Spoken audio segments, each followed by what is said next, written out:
Good morning students. நாம் இந்த வகுப்பில் என்ன பார்க்க போகிறோம்னா இரண்டாவது பருவம் 6ஆம் வகுப்பு முதல் பாடம் தான் பார்க்க போகிறோம். மொத்தமாக சிவிஸில் இது வந்துட்டு சிவிஸில் மொத்தமாக எத்தனையாவது பாடம்னு பார்த்தீங்கன்னா 3ஆவது பாடம் 6ஆம் வகுப்பு இரண்டாவது பருவத்தில் முதல் பாடம். நாம் ஏற்கனவே 2 வகுப்புகள் பார்த்துருக்கோம். முதல் வகுப்பில் என்ன பார்த்தோம்னா பன்முகத்தன்மையினை அறிவும். பன்முகத்தன்மைனா என்னன்னு பார்த்தோம். இந்தியாவில் பன்முகத்தன்மைகள்லாம் எப்படியெல்லாம் இருக்குதுன்னு பார்த்தோம். எங்கெல்லாம் பன்முகத்தன்மை வேறுபடுகிறது அப்படின்னு பார்த்தோம். அப்படி பன்முகத்தன்மை காணப்பட்டாலும் நாம் எவ்வாறு எதில் வந்துட்டு இந்தியர் என்ற ஒன்றில் இணைகிறோம் அப்படின்றதெல்லாம் பார்த்தோம்.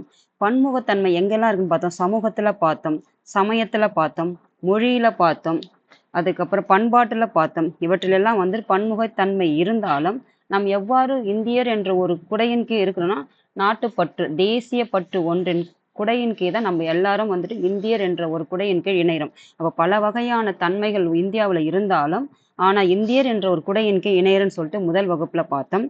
அதுக்கடுத்து பார்த்தீங்கன்னா 2வது வகுப்பில் என்னன்னு பார்த்தீங்கன்னா சமத்துவம் பெறுதல். எப்படி சமத்துவம் நம்ம பெறுறது அப்படின்னு சொல்லிட்டு பார்த்தோம். ஏன் சமத்துவ பாகுபாடு எங்கெல்லாம் பார்க்கப்படுதுன்னு பார்த்தீங்கன்னா, முதல்லயே சொன்னோம், ஒருத்தரை பற்றி தெரியாமல் ஒருத்தரை பற்றி முன்முடிவு எடுத்து அவங்கள பற்றி பாரபட்சமாக பார்க்கறது தான் சமத்துவம் இன்மைக்கான காரணங்கள் சொல்கிறோம். அப்போ ஒத்த கருத்து நிலவறதுனால இதெல்லாம் என்ன வேறுபாடு வருதுன்னு பார்த்தீங்கன்னா, சமத்துவமின்மை, பாகுபாடு இதெல்லாம் எப்படி வருதுன்னு பார்த்தீங்கன்னா, ஜாதி முறையில் பாகுபாடு வருது, பாலின அடிப்படையில் பாகுபாடு வருது, நிறத்தின் அடிப்படையில் பாகுபாடு, மதத்தின் அடிப்படையில் பாகுபாடு. இதையெல்லாம் களையிறதுக்காகத்தான் என்ன செஞ்சுருக்காங்கன்னா பார்த்தீங்கன்னா, நமக்கு உண்டான இந்திய அரசியலமைப்பு ஒன்றை எழுதியிருக்காங்க. அதில் பாகுபாடு இதிலெல்லாம் பார்க்கக்கூடாது அப்படின்றது அந்த விதியெல்லாம் நாம் பார்த்தோம். இதனால் ஜாதியாலையும் நிறத்தாலையும் பாதிக்கப்பட்ட 2 தலைவர்கள் பார்த்தோம். ஒன்று பார்த்தீங்கன்னா தென் அமெரிக்காவில் வாழ்ந்த முன்னாள் அதிபர் யார் நெல்சன் மண்டேலாவும் நிறத்தால பாதிக்கப்பட்டவர் ஒன்று பார்த்தோம். இன்னொரு யாருன்னு பார்த்தீங்கன்னா டாக்டர் அம்பேத்கர் பார்த்தீங்கன்னா ஜாதியால அவர் பார்த்தீங்கன்னா பாகுபாடு பார்க்கப்பட்டாருன்னு சொல்லிட்டு ஒன்று பார்த்தோம். அது மட்டும் அல்லாமல் சில சாதனையாளர்கள் இந்தியாவில் இருந்ததுக்கு அவங்க சாதிக்கிறதுக்கு எது தடை இருக்கக்கூடாது, அவங்க பல்வேறு பின்புலங்கள் இருந்தாலும் அவர்கள் ஏழ்மை நிலையில் இருந்தாலும் சாதிக்கிறதுக்கு இதெல்லாம் தேவையில்லை அப்படின்ற மாதிரி ஒரு சாதனையாளர்கள் பட்டியலும் கொடுத்தாங்க. அதெல்லாம் பார்த்தோம். இப்போ 3வது பாடத்துல நாம் என்ன பார்க்க போறோம்னா, நம்ம இந்திய நாட்டினுடைய தேசிய சின்னங்கள் தான் பார்க்க போறோம். அழகு மொத்தமாக பார்த்தீங்கன்னா சிவிஸில் அழகு 3 முதல் 2வது பருவத்தில் முதல் பாடம். வாங்க பாடத்துக்குள்ளே இப்போ நாம் போவோம். இந்த கியூஆர் கோடு இருக்குது இல்லை, இதை நீங்கள் ஸ்கேன் பண்ணிவிட்டு என்னெல்லாம் சொல்லியிருக்கிறாங்க, எந்த மாதிரிலாம் இதில் காமிக்கிறாங்க அப்படின்னு சொல்லிட்டு ஒரு வாட்டி பார்த்தீங்கன்னா எளிமையாக இருக்கும்.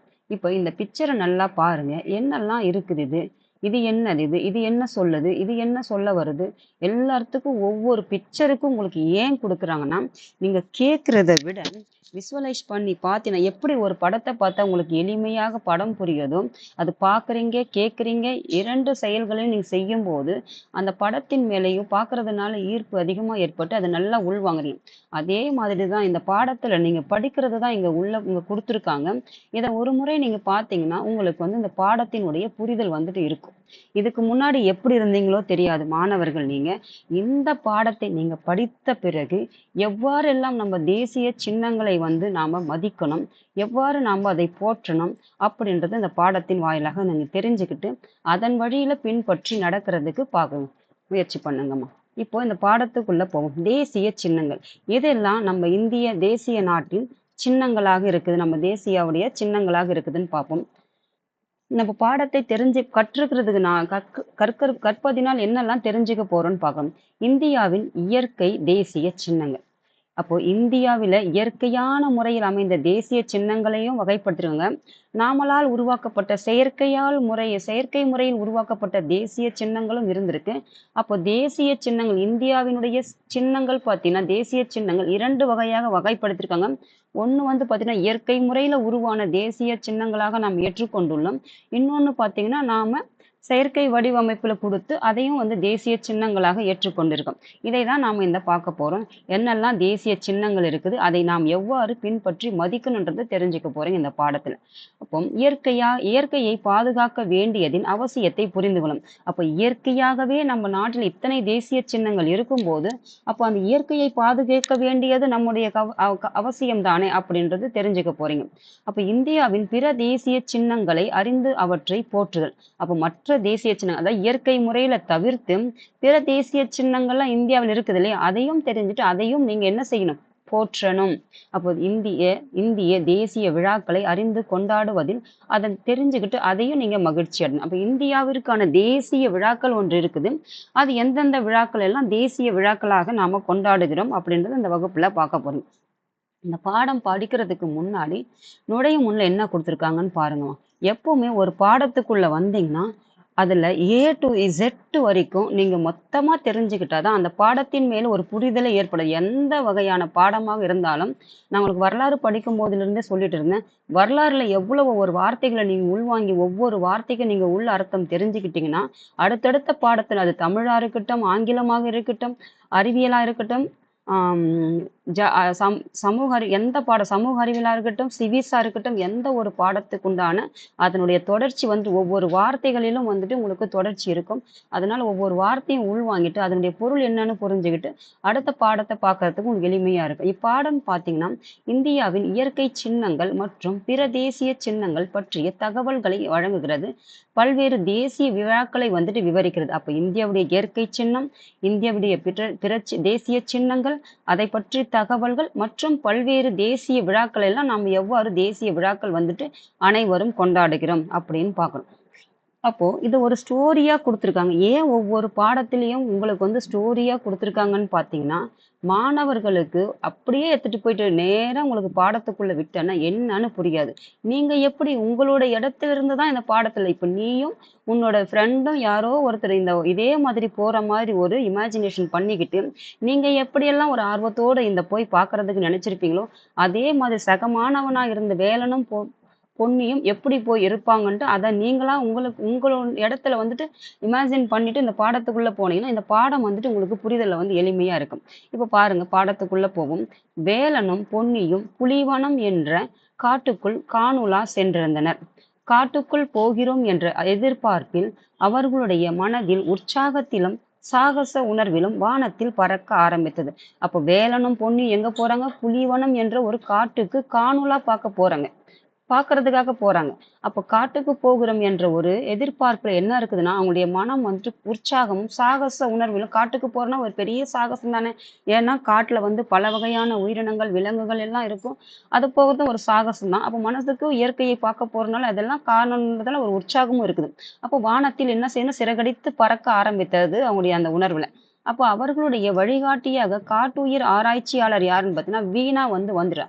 அப்போ ஒரு இடத்துக்கு போறோம்னா அந்த இடத்த பத்தி யாராவது ஒருத்தர் தெரிஞ்சவர் இருப்பார்ல, அவர் பேர் தான் வழிகாட்டின்னு சொல்லுவாங்க. இப்போ நீ ஒரு இடத்துக்கு போற, முன்பின் இடத்துக்கு தெரியாத இடத்துக்கு உன்னால போக முடியுமா? அப்போ அங்க இருக்கிற ஒரு நபரால தானே அந்த இடத்தின பத்தி ஒரு புரிதல் தெரியும். அவர் தானே உங்களுக்கு வழிகாட்ட முடியும். அப்படிதான் அந்த காட்டுயிர் ஆராய்ச்சியாளர் யாருன்னு பார்த்தீங்கன்னா வீணா, அவர் ஒரு வழிகாட்டியாக அங்க உங்களை கூட்டிட்டு போக போறாரு. அந்த காட்டின் ஊடாக பழம்பெருமை வாய்ந்த ஆறு ஒன்று பாய்ந்து கொண்டிருந்தது. அப்ப அந்த காட்டின் வழியே பார்த்தீங்கன்னா பழம்பெருமைனா மிகவும் பழமை வாய்ந்த ஒரு ஆறு. அது எந்த ஆறுன்னு அப்புறம் பார்க்கலாம்.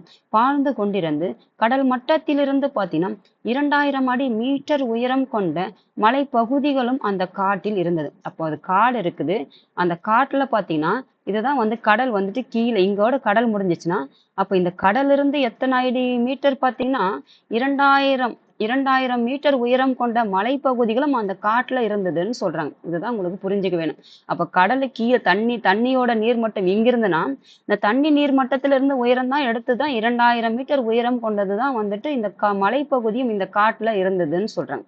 அப்போ ஆறு இருந்தது. அப்போ அந்த ஆறுடைய நீர் மட்டம் கூட வச்சுக்கோங்க. அப்போ அந்த ஆறு மட்ட நீர்ல இருந்து தான் வந்து 2000 மீட்டர் உயரம் கொண்டது மலைப்பகுதி அந்த காட்டுல இருந்தது. அப்ப திட்டமிட்டபடி காட்டின் எல்லை வரை அவர்கள் வாகனத்தில் சென்றடைந்து விட்டார்கள். அப்போ அவங்க என்ன ஒரு திட்டம் போட்டிருந்தாங்களோ அந்த திட்டப்படி வந்துட்டு அவங்க காட்டுக்கு வந்து சென்றடைந்துறாங்க. அப்போ உங்களுக்காகத்தான் காத்திருந்தேன் என்றபடியே அந்த காட்டை பார்க்க ஆவலுடன் வந்திருக்கும் குட்டி ஆராய்ச்சியாளர்களில் வனத்துறை அலுவலர் மணிமாறன் மகிழ்ச்சியுடன் வரவேற்றார். அப்ப குட்டி ஆராய்ச்சியாளர்கள் யாரு? வேலனும் பொன்னியும் உங்களுக்காகத்தான் காத்திருக்கிறேன் என்றவாறு அவர்களை மகிழ்ச்சியுடன் வரவேற்றவர் யாருன்னு பார்த்தீங்கன்னா மணிமாறன். இவர் யாருன்னு பார்த்தீங்கன்னா வனத்துறை அலுவலர்.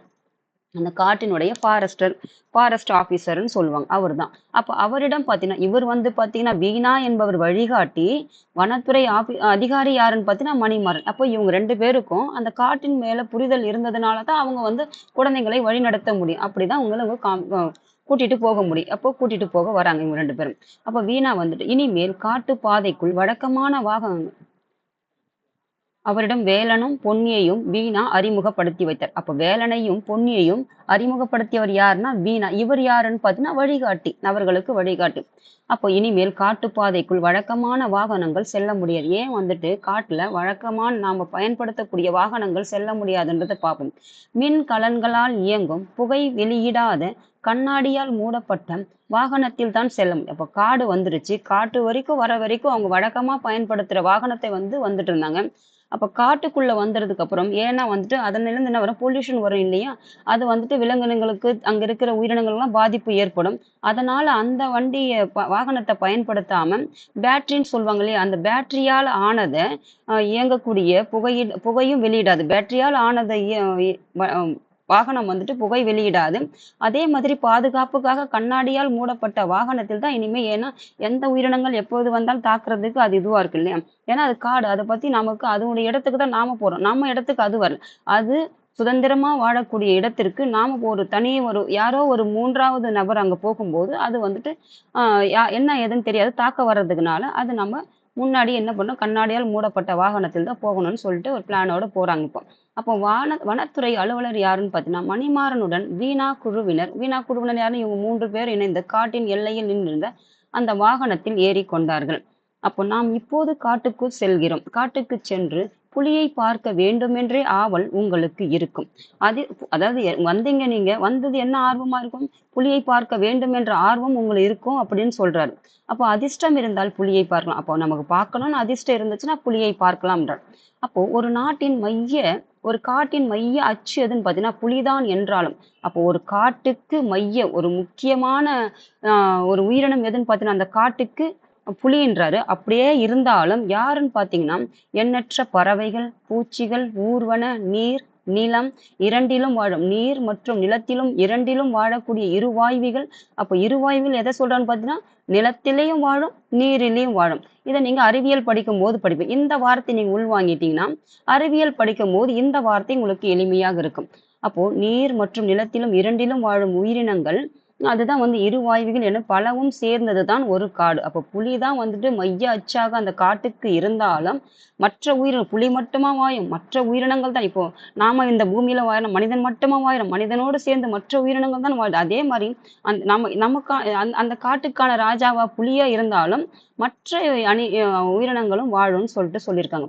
அப்ப புலியை மட்டும் யோசிக்காமல் காட்டில் தென்படும் உயிரினங்களையும் அவற்றின் செயல்பாடுகளையும் நேரில் பார்த்து ரசிக்கலாம். அப்ப புலியை மட்டும் பார்க்கணும்ட்டு ஏன் ஒரே ஒரு கண்ணோட்டத்திலேயே போறீங்க?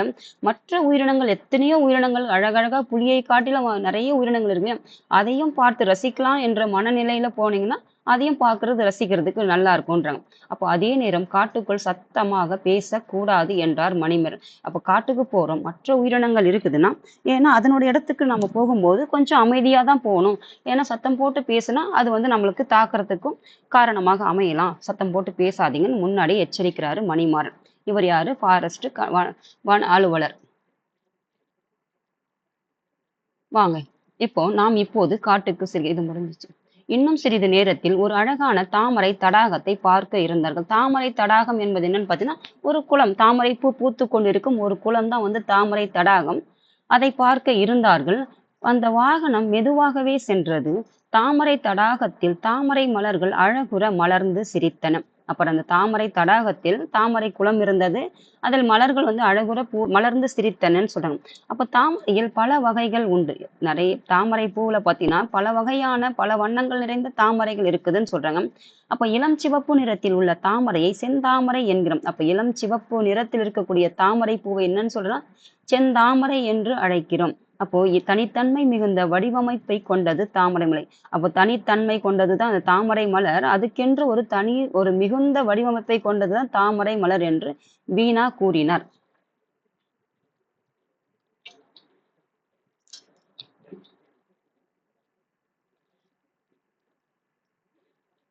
மரத்தின்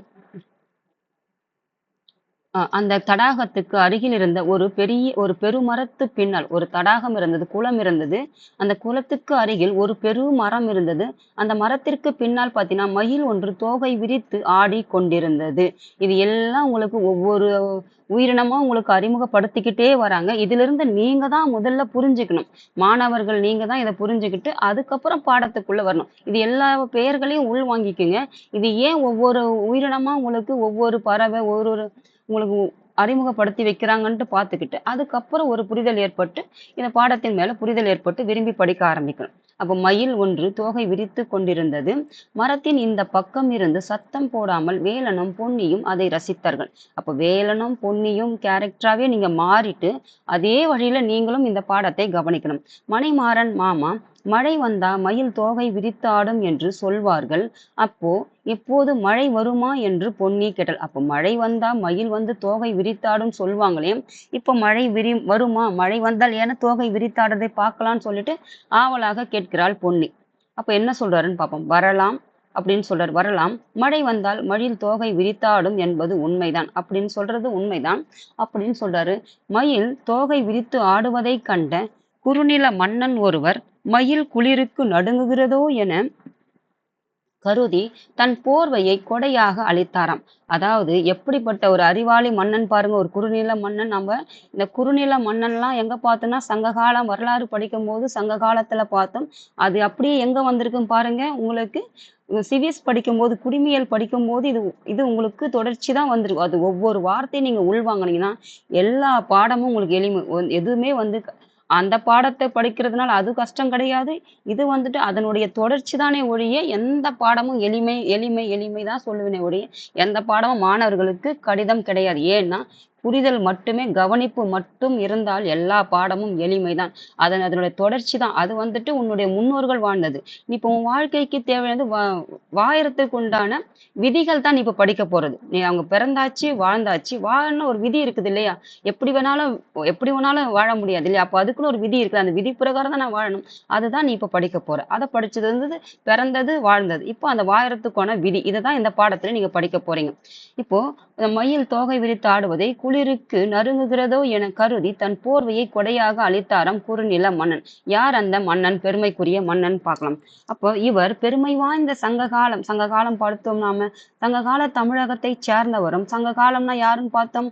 சேர சோழ பாண்டிய இந்த பாடம் உங்களுக்கு புரியணும்னா வரலாறு முழுவதும் நான் 6ஆம் வகுப்புக்குண்டான 1 முதல் மொத்தம் 10 பாடம் நினைக்கிறேன். அனைத்து பாடங்களையும் நீங்க பார்த்தீங்கன்னா அவ்வளவு ஒரு புரிதல் ஏற்பட்டு உங்களுக்கு எல்லா பாடமும் உங்களுக்கு படிக்கிறது எளிமையா இருக்கும். ரூட்டுன்றது எங்க தான் வரலாறு தான் நான் சொல்லுவேன். அதனால வரலாறு பாடத்தை ஒரு தடவை முழுமையாக உள்வாங்கிட்டு, ஒரு தடவை இல்ல 2 முறை கூட நீங்க பாருங்க. பார்த்துட்டு அந்த பாடத்தை ஒரு வாட்டி படிங்க. படித்து நல்ல புரிதல் ஏற்பட்டு உள்வாங்கிட்டு அதுக்கப்புறம் மற்ற பாடங்களை படித்தால் எளிமையாக இருக்கும். இந்த பாடத்தை பார்த்துட்டு பிறகு கூட நீங்க போய் வரலாறு பார்த்தீங்கன்னா அந்த பாடத்தினுடைய ஒவ்வொரு பாடமும் உங்களுக்கு முக்கியம். எந்த பாடத்தையும் வந்து தவிர்க்கவே கூடாது. ஏன்னா ஒவ்வொரு பாடத்தினுடைய தொடர்ச்சி தான் வரலாறுல கொடுக்கப்பட்டிருக்கு. இந்த முடிச்சதுக்கு அப்புறம் உங்களுக்கு வரலாறு 7ஆம் வகுப்பு வரலாறு வந்து தொடங்க போறேன். அதனால அந்த பாடத்தை முடிச்சிட்டீங்கன்னா அந்த பாடம் 7வது வகுப்பு படிக்கும் போது ஏன்னா இடைக்கால இந்தியாவுடைய அரசு எப்படி இருந்ததுன்னு படிக்க போறீங்க. அதனால பண்டைய இந்தியா எப்படி இருந்ததுன்னு தெரிஞ்சுக்கிட்டீங்கன்னா இடைக்காலத்துல இந்தியா வந்து எப்படி மாற்றம் பெறுதுன்னு தெரிஞ்சுப்பீங்க. அதனால அந்த வரலாறு படிச்சுட்டு இந்த பாடங்கள் எந்த சப்ஜெக்டாக இருந்தாலும் படிக்கிறதுக்கு எளிமையாக இருக்கும். புரிதல் மட்டுமே தான் காரணமே கண்டி வேறு எந்த ஒரு இதுவும் கிடையாது படிக்கிறதுல. இந்த பெருமை வாழ்ந்த சங்ககால தமிழகத்தைச் சேர்ந்தவரும் கடையேழு வள்ளல்களில் மதிப்புக்குரிய ஒருவருமான பேகன் என்னும் குறுநில மன்னன் என்றார். குறுநில மன்னன் யார் சொன்னோம்? ஒரு பெரிய அரசுக்கு கீழே சின்ன சின்ன அரசர்களாக மன்னர்களாக ஆட்சி புரிய பகுதி தான் குறுநிலத்தை ஆட்சி செய்யக்கூடிய மன்னன் தான் குறுநில மன்னன். அப்போ இந்த பெரிய மன்னனுக்கு இந்த குறுநில மன்னர்கள்லாம் கப்பம் கட்டி வந்தாருன்னு பார்த்தேன் இல்லையா? அதுதான் இங்க சொல்றாங்க. அப்போ இந்த மன்னன் தான் யாரு? பேகன்.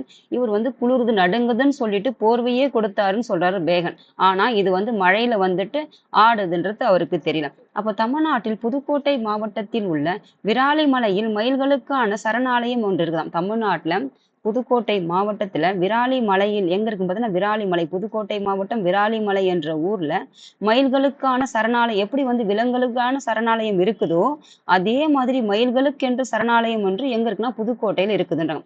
அப்ப மயில் நாம் தேசிய பறவைன்னு உங்களுக்கு தெரிஞ்சிருக்கும். அப்ப மயில் தான் நம்மளுடைய தேசிய பறவைன்னு இப்ப உங்களுக்கு தெரிஞ்சிருக்கும். நம் பாரம்பரியத்திலும் கலைகளிலும் மயிலுக்கு நீண்ட காலமாக இடம் வந்திருக்கு. அப்ப நம்ம பாரம்பரியம்னா வழி வழியா வந்த முன்னோர்கள் எல்லாம் அந்த பரம்பரையாக அந்த பாரம்பரியத்திலும் சரி, நம் கலைகள் இருக்குது இல்லையா, அனைத்து திறன்கள் கொண்டதான கலையெல்லாம் படிச்சோம். நிறைய கலைகள் நிறைய இருக்குது. நம் கைத்திறன்கள் தான் கலைகள். அப்ப இந்த கலைகளிலும் மயிலுக்கு நீண்ட காலமாக இடம் பெற்றிருக்குன்னு சொல்றாங்க.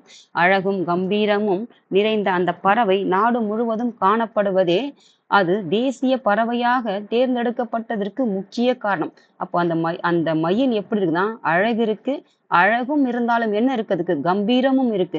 இது இரண்டும் நிறைந்ததுனால அந்த பறவை நாடு முழுவதும் காணப்படுதுனால, அப்போ நாடு என்பது எதை மட்டும் அடங்குது? தேசியம் என்ற ஒன்றில் சொல்லில் தான் அடங்குது. அப்போ நாடு முழுக்கும் காணப்படக்கூடிய அந்த பறவை நமது தேசிய பறவையாக தேர்ந்தெடுக்கப்பட்டதற்கு முக்கிய காரணம் என்று மணிமாறன் சொல்றான். அப்போ ஒரு விஷயம் இருக்குதுன்னா அது ஏன் வந்தது, எதுக்கு வந்தது, எப்ப வந்தது, இந்த காரணத்தை நீங்க தெரிஞ்சுக்கிட்டீங்கன்னா உங்களை விட அறிவாளி பிள்ளைகள் யாருமே இல்லை. அதனால எந்த ஒரு வார்த்தைக்கும் ஏன், எதற்கு, எப்படி என்ற காரணத்தை எப்ப தேடுறீங்களோ அப்பதான் நீங்க சிறந்த அறிவாளி பிள்ளைகள். அப்போ இதுக்கு காரணம் கொடுத்தாங்க. அப்போ மயில்ன்றது இத்தனை நாளா எப்படி படிச்சா மயில் நம்ம தேசிய பறவை, தேசிய பறவை, இப்படி ஒரே ஒரு வார்த்தையை மட்டும் பயன்படுத்த அது ஏன், எதுக்கு, எப்படி வந்துச்சு, எதுக்காக கொடுத்தாங்கன்றது காரணம் யாராவது பார்த்துருப்பீங்களா? இப்போ மயில் ஏன் நம்ம தேசிய பறவையாக கொண்டாட காரணம் என்னன்னு தெரிஞ்சுக்குங்க. அது அழகு இருக்கு பாருங்க, அழகு இருக்கு, அழகு மட்டும் இல்ல கம்பீரம் இருக்கு. அது நாடு முழுவதும் பறந்து விருந்து இருக்கிறதுனால அது நம்ம தேசிய பறவையாக தேர்ந்தெடுக்கப்பட்டதற்கு முக்கியமான காரணம் அப்படின்னு சொல்லிட்டாரு. பாருங்க இந்த பிக்சரை பாருங்க, என்னெல்லாம் இருக்குதுன்னு பாருங்க. இங்க பாருங்க, குளம் இருக்குன்னு பார்த்தோம், மரம் இருக்குதுன்னு பார்த்தோம், புலி இனிமேதான் பார்க்க போறீங்க, மயில் பார்த்தாச்சு, நாகம் பார்க்க போறீங்க, இந்த டால்பின் பார்க்க போறீங்க, இந்த ஆறு பார்த்த முதல்லயே பார்த்துட்டோம், ஆறு பார்த்துட்டீங்க, யானை பார்க்க போறீங்க. இது எல்லாம் தான் இந்த பாடத்துல பார்த்துட்டு வரீங்க. மலைகள் இருக்குது, காடு இருக்கு, காட்டுல மலைகள் இருக்கு, இதெல்லாம் பார்த்துட்டு பாக்குறோம். அதுக்கப்புறம்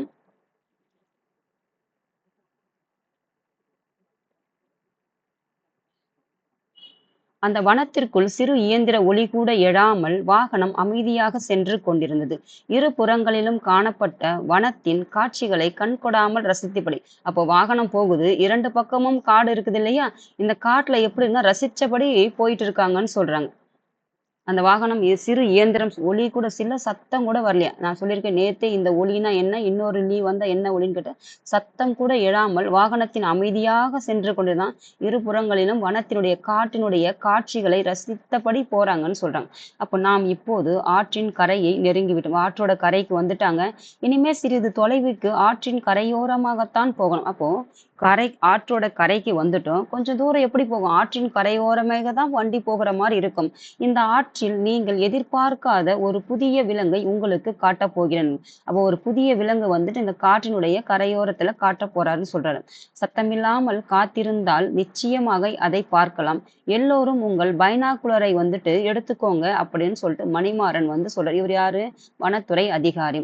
காட்டுக்கு போவது என்றால் பைனாகுலருடன் தான் வர வேண்டும் என்று வீணா முன்னதாகவே சொல்லிட்டார். யார் இவர்? அவருடைய வழிகாட்டி. அப்ப முன்னதாடி சொல்லிட்டதுனால வேலனும் பொன்னியும் தெரிந்தவர்களிடம் அதை கேட்டு வாங்கி கொண்டு வைத்திருந்தார்கள். பைனாகுலரை கண்ணில் பொருத்தி அதை ஆற்றை நோக்கி சாய்ந்தவாறு புதர் போல மண்டியிருந்த ஒரு மரத்தின் இடைவெளி வழியாக பார்த்தார்கள். அப்போ அந்த பைனாகுலரை கண்ணுல பொருத்திக்கிட்டு கொஞ்சம் சாய்ந்த மாதிரி அந்த மரத்தின் இடைவெளியாக பார்த்தார்கள். ஏதோ கரியால் முதலை மாதிரி ஓர் உயிரினம் நீந்தி போகுவது போல் இருக்கிறதே என்று வீணா கூறினார். அப்ப சொன்னது யாரு? வீணா தான் பார்த்துட்டு சொல்றாரு, ஒரு கரியால் முதலை மாதிரி ஒரு உயிரினம் நீந்தி போற மாதிரி இருக்கே அப்படின்னு சொல்றாங்க. காலை சூரியன் எதிர்ப்புறத்தில் இருந்து, அதாவது இவங்க பாக்குற இப்ப இவங்க இப்போ இவங்க இங்க நின்னுட்டு இங்கிருந்து பாக்குறாங்கன்னா, அப்ப எதிர் திசையில வந்துட்டு சூரியன் வர்றதுனால என்ன ஆகுதுன்னா, பார்வை கரெக்ட்டா தெரியல அப்படிங்கிறாங்க. அது பாருங்க. எதிர்ப்புறத்தில் இருந்து சூரியனுடைய வெளிச்சம் வர்றதுனால, அந்த எதிர்ப்புறத்தில் அடித்ததால் தெளிவாக பார்க்க முடியவில்லை. சூரியன் கண்ணில் படாத மாதிரி நின்று கொண்டு கவனமாக பாருங்கள். அது கரியால் அல்ல என்றாள் மணிமாறன். ஆனா கரியாலா இருக்கும்னு சொன்னது வீணா. ஆனா அது இருக்காது. நீங்க நேரா சூரியனுக்கு நேரா பார்க்கறதுனால தெளிவா தெரியாது. அதனால சூரியன் மறைவா சூரியன் பகுதியில் இல்லாம வேற பகுதியில் நின்று கொண்டு பாருங்க. அப்ப உங்களுக்கு தெளிவாக தெரியும் அப்படின்ட்டு வேற எந்த திசையில இருந்தாவது பாருங்கன்னு சொல்றாரு மணிமாறன். இப்ப பாருங்க. ஓ! இப்ப பாருங்க. இப்போது என்னது டால்பின். ஆமா. அது ஏதோ மீன் போலல்லவா இருக்கிறது என்றார் வீணா. இப்போ மாத்தி பார்த்த பிறகு என்ன சொல்றாரு? ஏதோ மீன் போலல்லவா இருக்கிறது என்றார். அது மீன் இல்லை. நீர்வாய் பாலூட்டியான ஓங்கில். ஓங்கிலுக்கு இன்னொரு பேர்னா டால்பின் அப்படின்றாங்க. அது நீர்ல வாழக்கூடிய பாலூட்டி பால் கொடுக்கக்கூடிய அதாவது தன் குட்டிக்கு பாலை ஊற்றக்கூடிய இனம் தான் வந்துட்டு பாலூட்டி. அது எதுல வாழுதுன்னு பார்த்தீங்கன்னா, நீர்ல வாழக்கூடிய ஒரு உயிரினம். அது எதுன்னு சொல்றாங்கன்னா ஓங்கில். ஓங்கில் என்பது இன்னொரு பேர்னா டால்பின் சொல்றாங்க. என்னது டால்பினா? கடலில் தாவி தாவி விளையாட்டு காட்டுமே, அது எப்படி ஆற்றுக்கு வரும் என்று வேலனும் பொன்னியும் ஒரே நேரத்தில் ஆச்சரியத்துடன் கேட்டாங்க.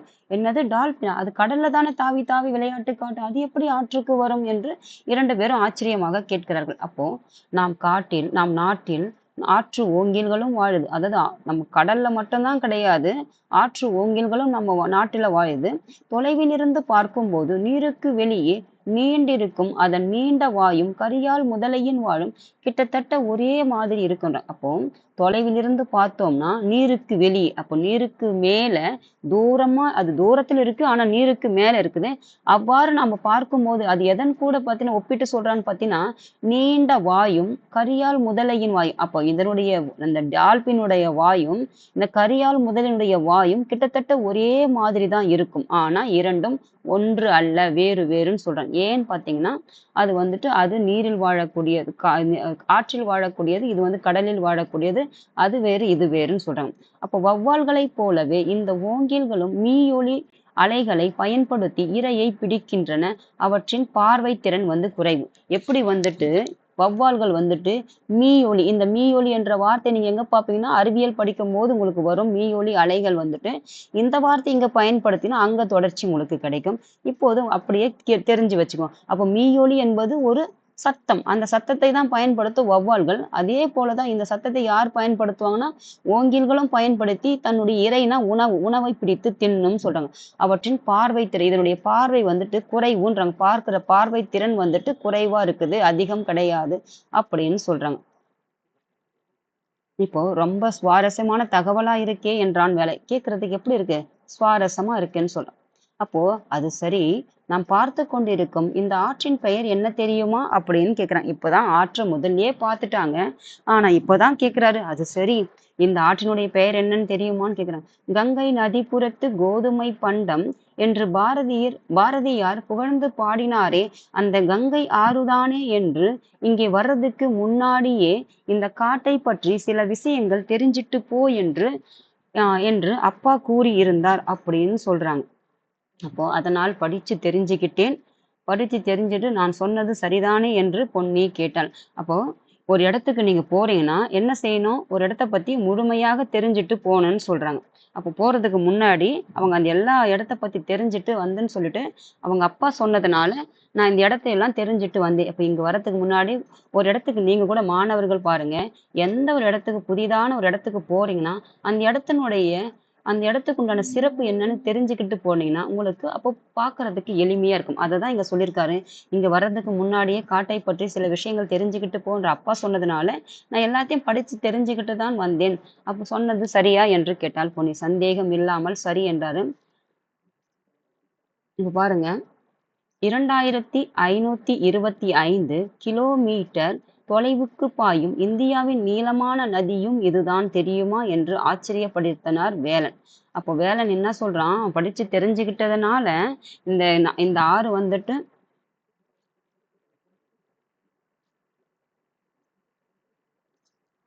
இந்த ஆறு வந்துட்டு பார்த்தீங்கன்னா, இந்தியாவினுடைய நீளமான நதி எதுன்னு பார்த்தீங்கன்னா, இந்த ஆறு தான். இந்த ஆற்றினுடைய நீளம் என்னன்னு பார்த்தீங்கன்னா, 2525 கிலோமீட்டர் அப்படின்னு சொன்னாங்க. அப்போ அதே மாதிரி இன்னொரு நதியையும் சொல்றாங்க. அப்போ என்னன்னா பிரம்மபுத்திரா ஆறு, இன்னொரு ஆறு என்னன்னு பார்த்தீங்கன்னா, பிரம்மபுத்திரா ஆறு 2900 கிலோமீட்டர் நீளமுடையது என்றாலும், அது இந்தியாவில் பாயும் தொலைவு குறைவுதான். ஆனால் வேலன் சொன்னதும் சரிதான் என்றார் வீரா. அதனால என்ன சொல்றேன்னா, இதுவும் வந்துட்டு இந்தியாவுல பாயக்கூடிய ஒரு ஆறு தான். ஆனா வந்துட்டு இந்தியாவுல பாயுறது வந்து குறைவான தூரம் பாயுறதுனால, அவன் வந்துட்டு அதிகமான தூரம் வந்துட்டு இதுதான் பாயுதுன்னு சொன்னது சரிதான்னு சொல்றாரு வீணாந்துட்டு. அப்ப நிறைய விஷயங்களை பார்த்துட்டோம். இப்போதைக்கு இந்த மாம்பழங்களை சாப்பிட்டு பசியாறுங்கள் என்று மாம்பழ துண்டுகளை எல்லோருக்கும் கொடுத்தார் மணிமாறன். அப்ப நிறைய பார்த்துட்டீங்க. இப்போ வந்து மாம்பழத்தை சாப்பிடுங்க. எப்படி வந்துட்டு ஒவ்வொரு இயற்கை சின்னங்களை உங்களுக்கு வந்து அறிமுகப்படுத்தி வச்சுட்டு அதை உங்களுக்கு தெரியப்படுத்துறாங்கன்னு பாருங்க. அப்போ இந்த மாம்பழம் ரொம்ப சுவையாக இருக்கே, இது என்ன வகை என்று கேட்டார் வீணா. இமாம் பசந்த் முகலாயர்கள் காலத்தில் மன்னர்களுக்காக விளைவிக்கப்பட்ட சிறப்பு வகை மாம்பழங்கள். அதாவது நாம சென்ற வகுப்பில் என்ன பார்த்தோம்னா, குப்தர்கள் வரைக்கும் கடைசியா பார்த்திருக்கோம். இதுக்கு அடுத்து நீங்க 7ஆம் வகுப்பு எடுக்கும்போது முகலாயர்கள் எல்லாம் வந்துருவாங்க. அப்போ இந்த மன்னர்கள்லாம் பார்க்கும்போது எளிமையா இருக்கு. இந்த ஒரு பாயிண்ட்டை மட்டும் நீங்க அங்க உள் வாங்கிக்கணும். அப்போ இமாம் பசத் என்பதுன்னு பார்த்தீங்கன்னா ஒரு மாம்பழத்தினுடைய வகை தான். இது முகலாயர்கள் காலம் ஆட்சி புரிஞ்சிருப்பாங்களே நம்ம இந்தியாவில், அந்த காலத்தில் வாழ்ந்த மன்னர்களுக்காக விளைவிக்கப்பட்ட ஒரு சிறப்புமிக்க மாம்பழம் தான் இந்த இமாம் பசத்துன்றாங்க. அப்போ இந்த காட்டின் எல்லையில் உள்ள தோப்பில் விளைஞ்சது என்றார் மணிமாறன்.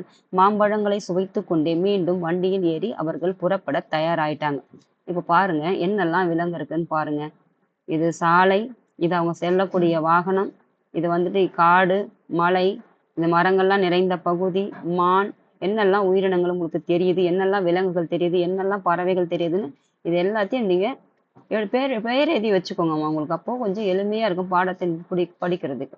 இப்ப பாருங்க, அடுத்து இன்னொரு ஆச்சரியமான விஷயத்தை பார்க்க போறோம் என்றபடியே வாகனத்தை காட்டின் ஒரு பகுதியையே ஆக்கிரமித்திருந்த ஆலமர விழுதுகளை சுற்றி காட்டினார் மணிமாறன். இன்னொரு ஆச்சரியமான விஷயம் என்ன பார்க்க போறோம்னா, அந்த காட்டினுடைய பெரும் பகுதியே ஆக்கிரமிச்சிருந்ததாம்.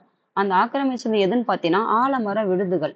அந்த ஆலமர விழுதுகள் வந்துட்டு காட்டினுடைய பெரும் பகுதியை வந்துட்டு அதனுடைய ஆக்கிரமிப்பு செஞ்சிருந்துன்றாங்க. அது என்னன்னு பார்த்தீங்கன்னா அதனுடைய விடுதுகள். அடுத்தடுத்து விடுதுகள் வந்து கொண்டே இருந்தன. அப்போ எல்லா விடுதுகளையும் சுற்றி முடித்து அடுத்தடுத்து அப்படியே தொடர்ச்சியாக வந்துட்டே இருந்தது.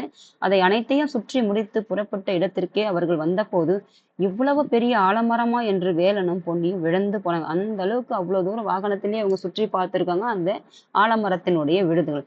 ஆமாம், இந்த ஆலமரம் ரொம்ப பெருசு. இது காட்டின் வந்துட்டு பழமையான மரம் என்று கூட சொல்லலாம். அப்ப அந்த காட்டினுடைய பழமையான மரம் எதுன்னு பார்த்தீங்கன்னா என்று அந்த ஆலமரத்தை சொல்றாங்க. இந்த மரத்தில் ஆயிரக்கணக்கான பறவைகள் தஞ்சம் அடைகின்றன. கொல்கத்தாவில் அப்போ ஒரு மரத்துல வந்து ஆயிரக்கணக்கான பறவைகள்னா அப்போ பல மரங்கள் இருந்தா எத்தனை ஆயிரக்கணக்கான பறவைகள் வந்து தஞ்சம் அடையுன்னு பாருங்க. அதனால நீங்க என்ன செய்றீங்க, இந்த மரங்களை வந்து அழிக்க கூடாம பார்த்துக்கணும் மாணவர்களாகிய நீங்க. அப்போ கொல்கத்தாவில் உள்ள ஔரா பகுதியில் அமைந்திருக்கும் கொல்கத்தாவுல ஔரா என்ற ஒரு பகுதி இருக்குதான். அங்கதான் என்ன அமைந்திருக்குன்னா இந்திய தாவரவியல் பூங்கா உள்ளது. அப்போ கொல்கத்தாவுல ஔரா என்ற பகுதியில இந்திய தாவரங்களுக்கான பூங்கா ஒண்ணு இருக்குது. அதுல வந்து உலக சாதனை படைத்த ஆலமரத்தை போன்றதொரு ஆலமரம் இதுன்றாங்க. அப்போ உலக சாதனை படைத்த ஆலமரம் எங்க இருக்குதுன்னா இந்திய தாவரவியல் பூங்கா இருக்குது கொல்கத்தாவுல. அதே மாதிரிதான் இந்த ஆலமரமும் சொல்லிட்டு இந்த காட்டுல இருக்கிற ஆலமரத்தையும் அது ரெண்டுத்தையும் வந்துட்டு தொடர்பு படுத்தி சொல்றாங்க. அப்போ அதே மாதிரி இது இது எங்கன்னு பாத்தீங்கன்னா அதே மாதிரி அடையாறு தியாசபிக்கல் சொசைட்டி ஒரு பெரிய ஆலமரம் இருக்கிறது எங்க அடையாறுல. அதை நான் நேரில் பார்த்து வியந்திருக்கிறேன் என்றான் பொன்னி. அப்போ அடையாறு எங்க இருக்குதுன்னு பாருங்க. உங்களுக்கு இது ஹோம்ஒர்க். அப்போ தியாசபிக்கல் சொசைட்டி என்ற ஒரு அமைப்பு இருக்குது அடையாறுல. அந்த அமைப்பு அந்த அமைப்புல ஒரு அமைப்பு மன்றம் இருக்கு இல்லையா, அங்க அந்த இடம் அவங்க அந்த அமைப்பு அமைந்திருக்கிற இடம் வந்துட்டு ஒரு பெரிய ஆலமரம் இருக்குது அந்த அமைப்புக்குள்ள. அப்போ அது நேரில் பார்த்து வியந்திருக்கிறேன் என்றாள் பொன்னி. அப்போ அவ அங்க போயிருக்கா. அதை பத்தி இங்க சொல்றா அவ. கொஞ்சம் பொறுமையாக போகும் ஆலமரத்தின் பின்பக்கமா பாருங்க. ஒரு சின்ன யானை மந்தை போல மேலே ஏறிக்கிட்டிருக்கு என்றார் மணிமரன். அப்போ எல்லாத்தையும் பார்த்தாச்சு. கடைசியா என்ன பார்த்துட்டு இருக்காங்கன்னா, யானை பார்த்துட்டு இருக்காங்க. அது மந்தைன்னா ஒரு மலை மேல ஏறி போயிட்டு இருக்கான். அது யானையோட கூட்டம் பார்த்தீங்கன்னா, அதனுடைய மலை மேல ஏறிக்கிட்டு இருக்குன்னு. அப்ப காட்டு யானைகள் ஆக்ரோஷமாக இருக்கும்னு சொல்லுவாங்களே, நமக்கு ஆபத்திலே என்று பயத்தை வெளிப்படுத்தினான் வேலன். அப்ப காட்டு விலங்குகள்லாம் வந்து ஆக்ரோஷமா இருக்குன்னு சொல்லுவாங்களே, ஏன்னா அது காட்டுல வாழக்கூடியது. மனிதர்களோட வாழல் அது. அது அப்போ ஆக்ரோஷமா தான் இருக்கும். யாருன்னா புது இனம் வந்து உள்ள போச்சுன்னா. அப்படின்னு சொல்லிட்டு கேட்கிறான். ஆனா அதுக்கு அவன் என்ன சொல்றான்னு பார்ப்போம். சில விஷயம் காட்டில் எந்த உயிரினத்திற்கும் நாம் தொந்தரவு கொடுக்கக் கூடாது. முதல் விஷயம் என்னன்னா, முதல் விஷயம் வந்துட்டு காட்டுல எந்த ஒரு உயிரினமா இருந்தாலும் நாம தொந்தரவு செய்யக்கூடாது. அப்படி தொந்தரவு செய்யாத வரைக்கும் அது நமக்கும் தொந்தரவு செய்யாது அப்படின்றத அவர் சொல்ல வர்றார். அப்ப காடு உயிரினங்களின் வீடு. காடு தான் வந்தது உயிரினங்களுக்கெல்லாம் வீடு எதுன்னு பார்த்தீங்கன்னா, உனக்கு எப்படி உன் வீடோ, அதே மாரி இந்த காட்டுல வசிக்கக்கூடிய உயிரினங்களுக்கெல்லாம் வீடு எதுன்னா இந்த காடு தான். அப்ப அந்த காட்டுல நம்ம என்ன செய்யக்கூடாது? அதற்கு எந்த தொந்தரவும் செய்யக்கூடாது. ஏன்னா அதனுடைய வீடு அது. அதற்கு அதற்கப்புறம் அதுக்கப்புறம் நம்மை பாதுகாப்பா வச்சுக்கிட்டு உயிரினங்களை கவனிக்கலாம். அப்பன்னா ஏன்னா அது அதனுடைய வீடு. அப்ப அதனுடைய வீட்ல அது எங்க வேணாலும் இருக்கு இல்லையா? நீ எப்படி உன் வீட்ல இருக்கிறியோ, அதே மாதிரி அது வீட்ல அது எப்படி வேணாலும் இருக்கு இல்லையா? எங்க வேணாலும் இருக்கு இல்லையா? அப்ப நாம தானே அத ஜாக்கிரதையா போகணும். அதுதான் வந்து அதுக்கப்புறம் நம்மை பாதுகாப்பா வச்சுக்கிட்டு உயிரினங்களை ரசிக்கலான்னு சொல்றாங்க. அப்போ அவசர காலத்தில் எப்படி சிந்திக்கணுமா? அறிவுபூர்வமாகவும், சாதுரியமாகவும் நம்ம எப்படி பாதுகாத்துக்கோணும் தெரிஞ்சிடும். அப்போ எந்த ஒரு அவசர காலமாக இருந்தாலும் சரி, நம்ம என்ன செய்யணும்? அறிவுக்கு வேலை குடுக்கணும். அப்போ கொஞ்சமாவது சிந்திக்கணும். சாதுரியமா செயல்படணும். அந்த அந்த நேரத்துக்கு எவ்வாறு நம்ம செயல்பட வேண்டும் என்ற எண்ணி தான் ஒரு விஷயத்த செய்யணுமே கண்டி, அவசர காலத்துல அவசரப்பட்டு எந்த ஒரு செயலையும் செய்தா அது எவ்வாறு முடியும்? தவறாகத்தான் முடியும். அததான் இங்க சொல்லியிருக்காரு. நம்மை பாதுகாப்பா வச்சுக்கிறதுக்கு ரசிக்கிறது அடுத்து. ஆனா முதல்ல நம்ம என்ன செய்யணும்? நம்மள பாதுகாப்பா வச்சுக்கணும். ஏன்னா இது அவங்களுடைய வீடு. அவங்க எங்க வேணாலும் இருப்பாங்க. நம்ம புது இனம். அப்போ தாக்குறதுக்கு அவங்க எப்போ வேணாலும் வருவாங்க. அப்ப நாம எப்படி இருக்கணும்? பாதுகாப்பாக இருக்கணும்னா, அது எப்படி வச்சுக்கணும் நம்ம? அவசர காலத்துல அறிவுபூர்வமாவும், சாதுரியமாவும் நம்ம சிந்திச்சு நம்மள பாதுகாக்கணும்னு தெரிஞ்சுக்கணும்னு சொல்றாரு. அது ஏன்னா இது உங்களுக்கு குடுத்த ஒரு மாணவர்களாகிய உங்களுக்கு குடுத்த விஷயம் தான் இது. நீங்க இத பயன்படுத்திக்கோங்க. அதுக்காகத்தான் காட்டுக்குள்ள போகும்போது காடுகளிலேயே காலம் காலகமாக வாழ்ந்து வரும் பழங்குடி வழிகாட்டிகளை பயன்படுத்துகிறோம் என்றார். அப்போ காட்டுல வசிக்கிறாங்க இல்ல, எப்படி நம்ம நாட்டுல வசிக்கிற மாதிரி அவங்க காட்டுல வசிக்கிறாங்க இல்லையா? அப்போ அந்த காட்டுல வசிக்கிற மக்களுக்கு வந்துட்டு அவங்க பழங்குடி மக்கள் தான் காட்டுல வசிக்கிறோம். அப்போ அவங்களுக்கு அந்த இடத்தினுடைய அப்போ அவங்க வந்து நம்ம நாட்டுல அவங்களுக்கு தெரியாது. ஏன்னா காடு எல்லாமே சுத்தி பார்த்த இடங்கள் அவங்களுக்கு அத்தனையும் வந்து அவங்களுக்கு பழக்கப்படுத்தப்பட்ட இடங்கள் தான் அந்த காடு. அப்போ அந்த காட்டுல வந்து அவங்க எத்தனை காலகாலமா வசிக்கிறதுனால அப்போ அந்த அந்த அந்த மிருகத்தினுடைய செயல்கள், அதனுடைய தாக்கம் எல்லாமே அவங்களுக்கு தெரியும். அவங்க கூட அது கூட பழகியிருப்பாங்க. அந்த மிருகங்கள்லாம் அவர்களை பார்த்திருக்கும், பழக்கப்பட்டிருக்கும். அதனால வந்து அது எதுவும் செய்யாது. அதனால தான் ஒரு காட்டுக்குள்ள போறோம்னா, அங்க இடத்துல வாழ்ந்த பழங்குடிகளை வந்து வழிகாட்டியாக பயன்படுத்தணும்னு சொல்றாரு. அப்போ எவ்வளவு பெரிய உயிரினம் என்றாலும், அது எவ்வளவு பெரிய உயிரினமாக இருந்தாலும், அவற்றை மதிக்கிற வரை நம்மை அவை எதுவும் பண்ணாதுன்னு சொல்ல வரீங்களா மாமா? அப்படின்னு கேட்குறாங்க. அப்போ எவ்வளவு பெருசுனா இருக்கட்டும், யானை வந்து பெரிய விலங்கு தானே. அப்ப எவ்வளவு பெருசா இருந்தாலும் நாம் என்ன செய்யாத வரைக்கும் அது நம்மள ஒண்ணும் செய்யாதுன்னு சொல்ல வரீங்களா? அப்படின்ட்டு கேட்கிறான். ஆமான்னு சொல்றேன். நிச்சயமா. இப்போ அந்த யானையைப் போல நாமும் மலை மேல ஏறலாம். அப்போ நாமளும் மலை மேல ஏறலாம். மலை மேல இன்னும் ஒரு ஆச்சரியம் உங்களுக்கு காத்திருக்கு என்றார் மணிமாறன். என்ன ஆச்சரியம்னு பாப்போம். காட்டுக்குள் இருந்த மலைப்பகுதியில் குறிப்பிட்ட தொலைவு அவர்கள் மேலே ஏறிய பிறகு ஒரு சமவெளி போன்ற ஒரு சிறு பரப்பு வந்தது. அப்ப காட்டுக்கு மேல காட்டுல இருந்து ஒரு மலை இருக்கு. அந்த மலையில ஏறுறாங்க. ஒரு குறிப்பிட்ட தொலைவு ஏறின பிறகு அந்த மலை மேல எப்படின்னா ஒரு சமவெளி இருக்கா. அதாவது சமன்னா ஒரு ஒரு பிளைனான இடம் இருக்குதுன்றாங்க. அது சிறு பரப்பு இருக்கு. கொஞ்சம் சிறிய அளவு வந்து பிளைனான சமவெளியா இருந்துச்சாம். அங்கே வண்டியை நிறுத்திவிட்டு பைனாகுலர் வழியாக ஓரிடத்தை சுட்டி காட்டினார் மணிமாறன். அங்கே பாருங்க. அங்கே தரையில் காய்ந்த இலைகள் சருகுகளை கொண்டு கூம்பு வடிவத்தில் கட்டப்பட்ட கூடு போல் இருந்தாம். அப்போ தரையில காய்ந்த சருகுகள் இருந்தது. அந்த சருகுகள் பார்த்தீங்கன்னா கூம்பு வடிவத்தில் கட்டப்பட்ட ஒரு கூடு. அந்த சருகுகளை கொண்டு ஒரு கூம்பு வடிவத்துல ஒரு கூடு வந்து கட்டப்பட்டிருக்குது. இது எந்த உயிரினத்தோட கூடாக இருக்கும்னு நினைக்கிறீங்க என்று மணிமாறன் வந்து கேட்டாரு. அப்ப தரையில் பறவைகளும் கூடு கட்டும். ஆனா இது வித்தியாசமாக இருக்கே என்றார் வீணா. அப்ப அவர் என்ன சொல்றாரு? வீணாவே என்ன சொல்றாருன்னா, பறவைகள் வந்து தரையில கூடு கட்டும். ஆனா இது ஒரு வித்தியாசமா இருக்கே அப்படின்றாரு. ஏன்னா அது யாரோட கூடுன்னு பார்ப்போம்.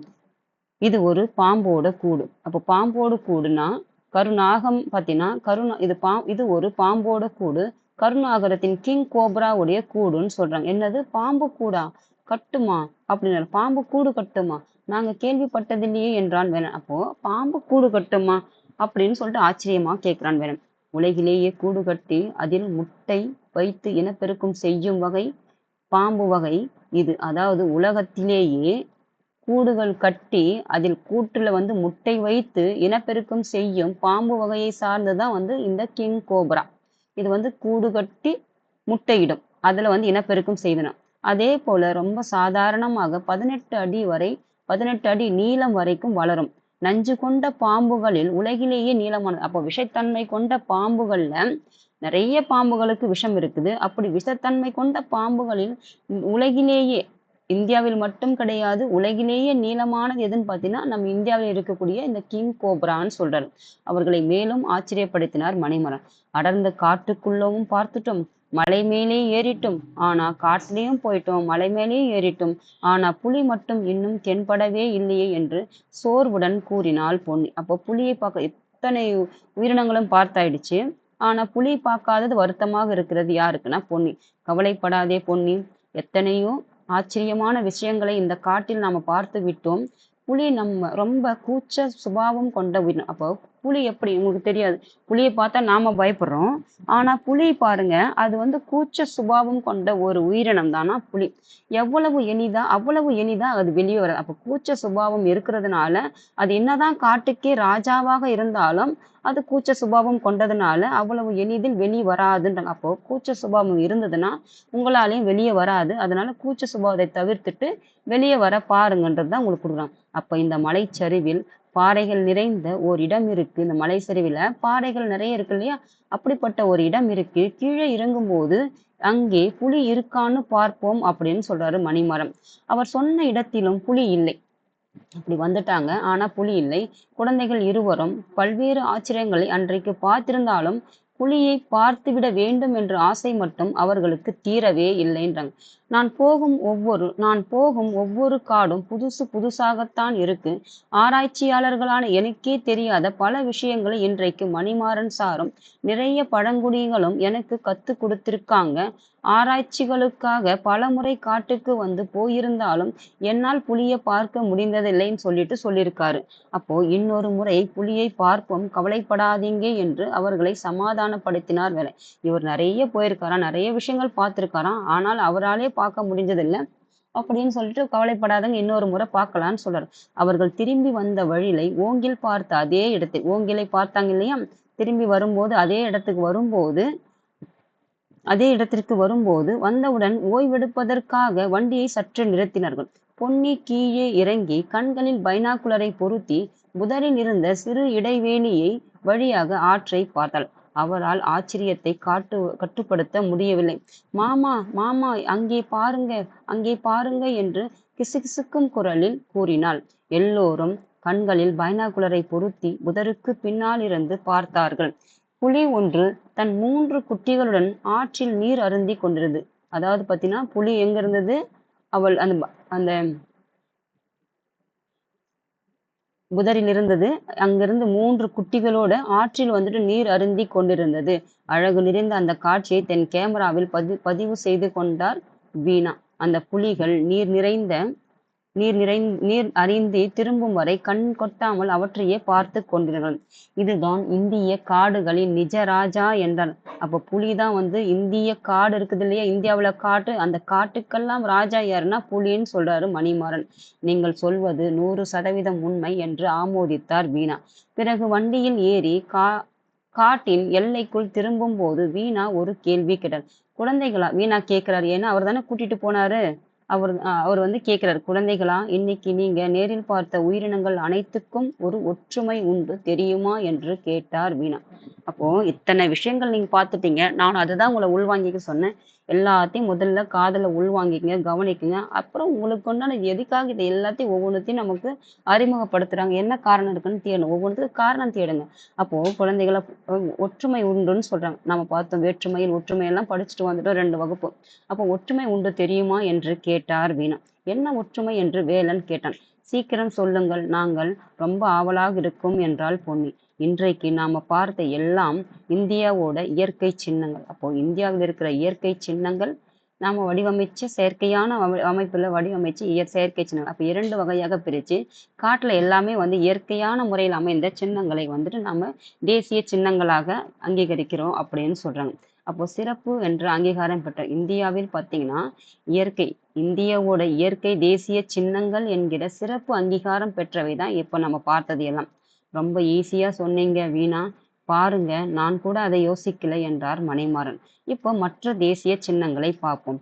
அதெல்லாம் இயற்கை முறையில அமைந்தது தேசிய சின்னங்கள். இது நாமளால வடிவமைக்கப்பட்ட தேசிய சின்னங்கள்.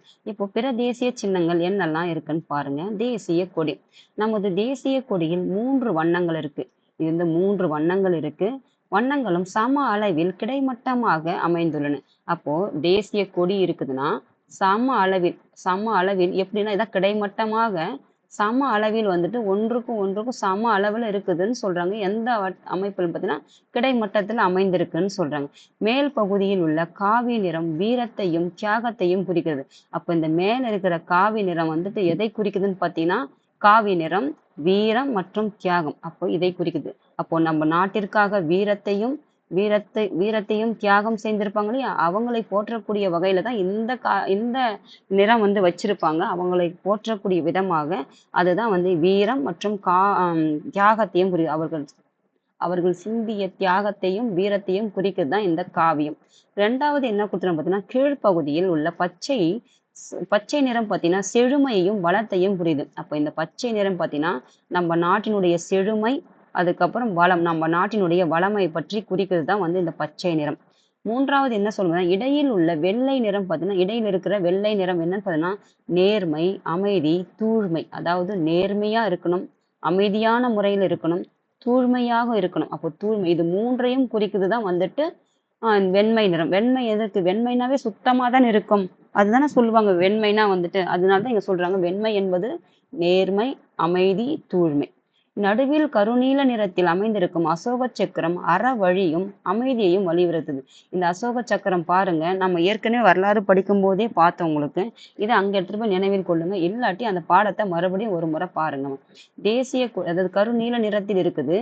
இது அசோகருடைய அசோக சக்கரம் அறவழி. அசோக சக்கரம் பார்த்தோம் நம்ம ஒரே ஒரு கல்லால் ஆனதுன்னு சொல்லிட்டு அது எங்க இருக்குதுன்னு பார்த்தோம். போய் பாருங்க, மறுபடியும் தேடுங்க. ஹோம்ஒர்க் இது. அசோக சக்கரம் எங்க இருக்குன்னு ஹோம்ஒர்க் இன்னைக்கு இருக்கு.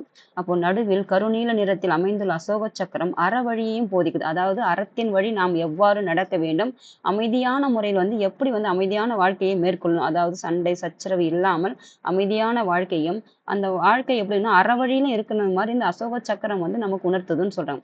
அப்ப தேசிய கொடியினுடைய நீளம் எவ்வளவுன்னு பார்த்தீங்கன்னா அகலம், நீளம் மற்றும் அகலம் எப்படின்னா 3:2 என்ற, அதாவது 3:2 என்ற விகிதத்தில் அமைந்திருக்குதுன்னு சொல்றாங்க.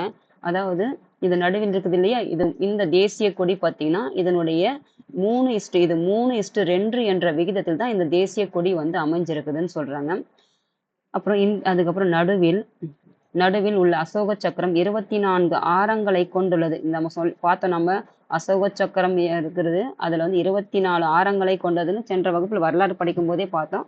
மறுபடியும் ஒரு வாட்டி உள் வாங்கிக்கணும். இதெல்லாம் நம்ம இதை முடிச்சுட்டு அப்புறம் இதெல்லாம் பார்க்கலாம்.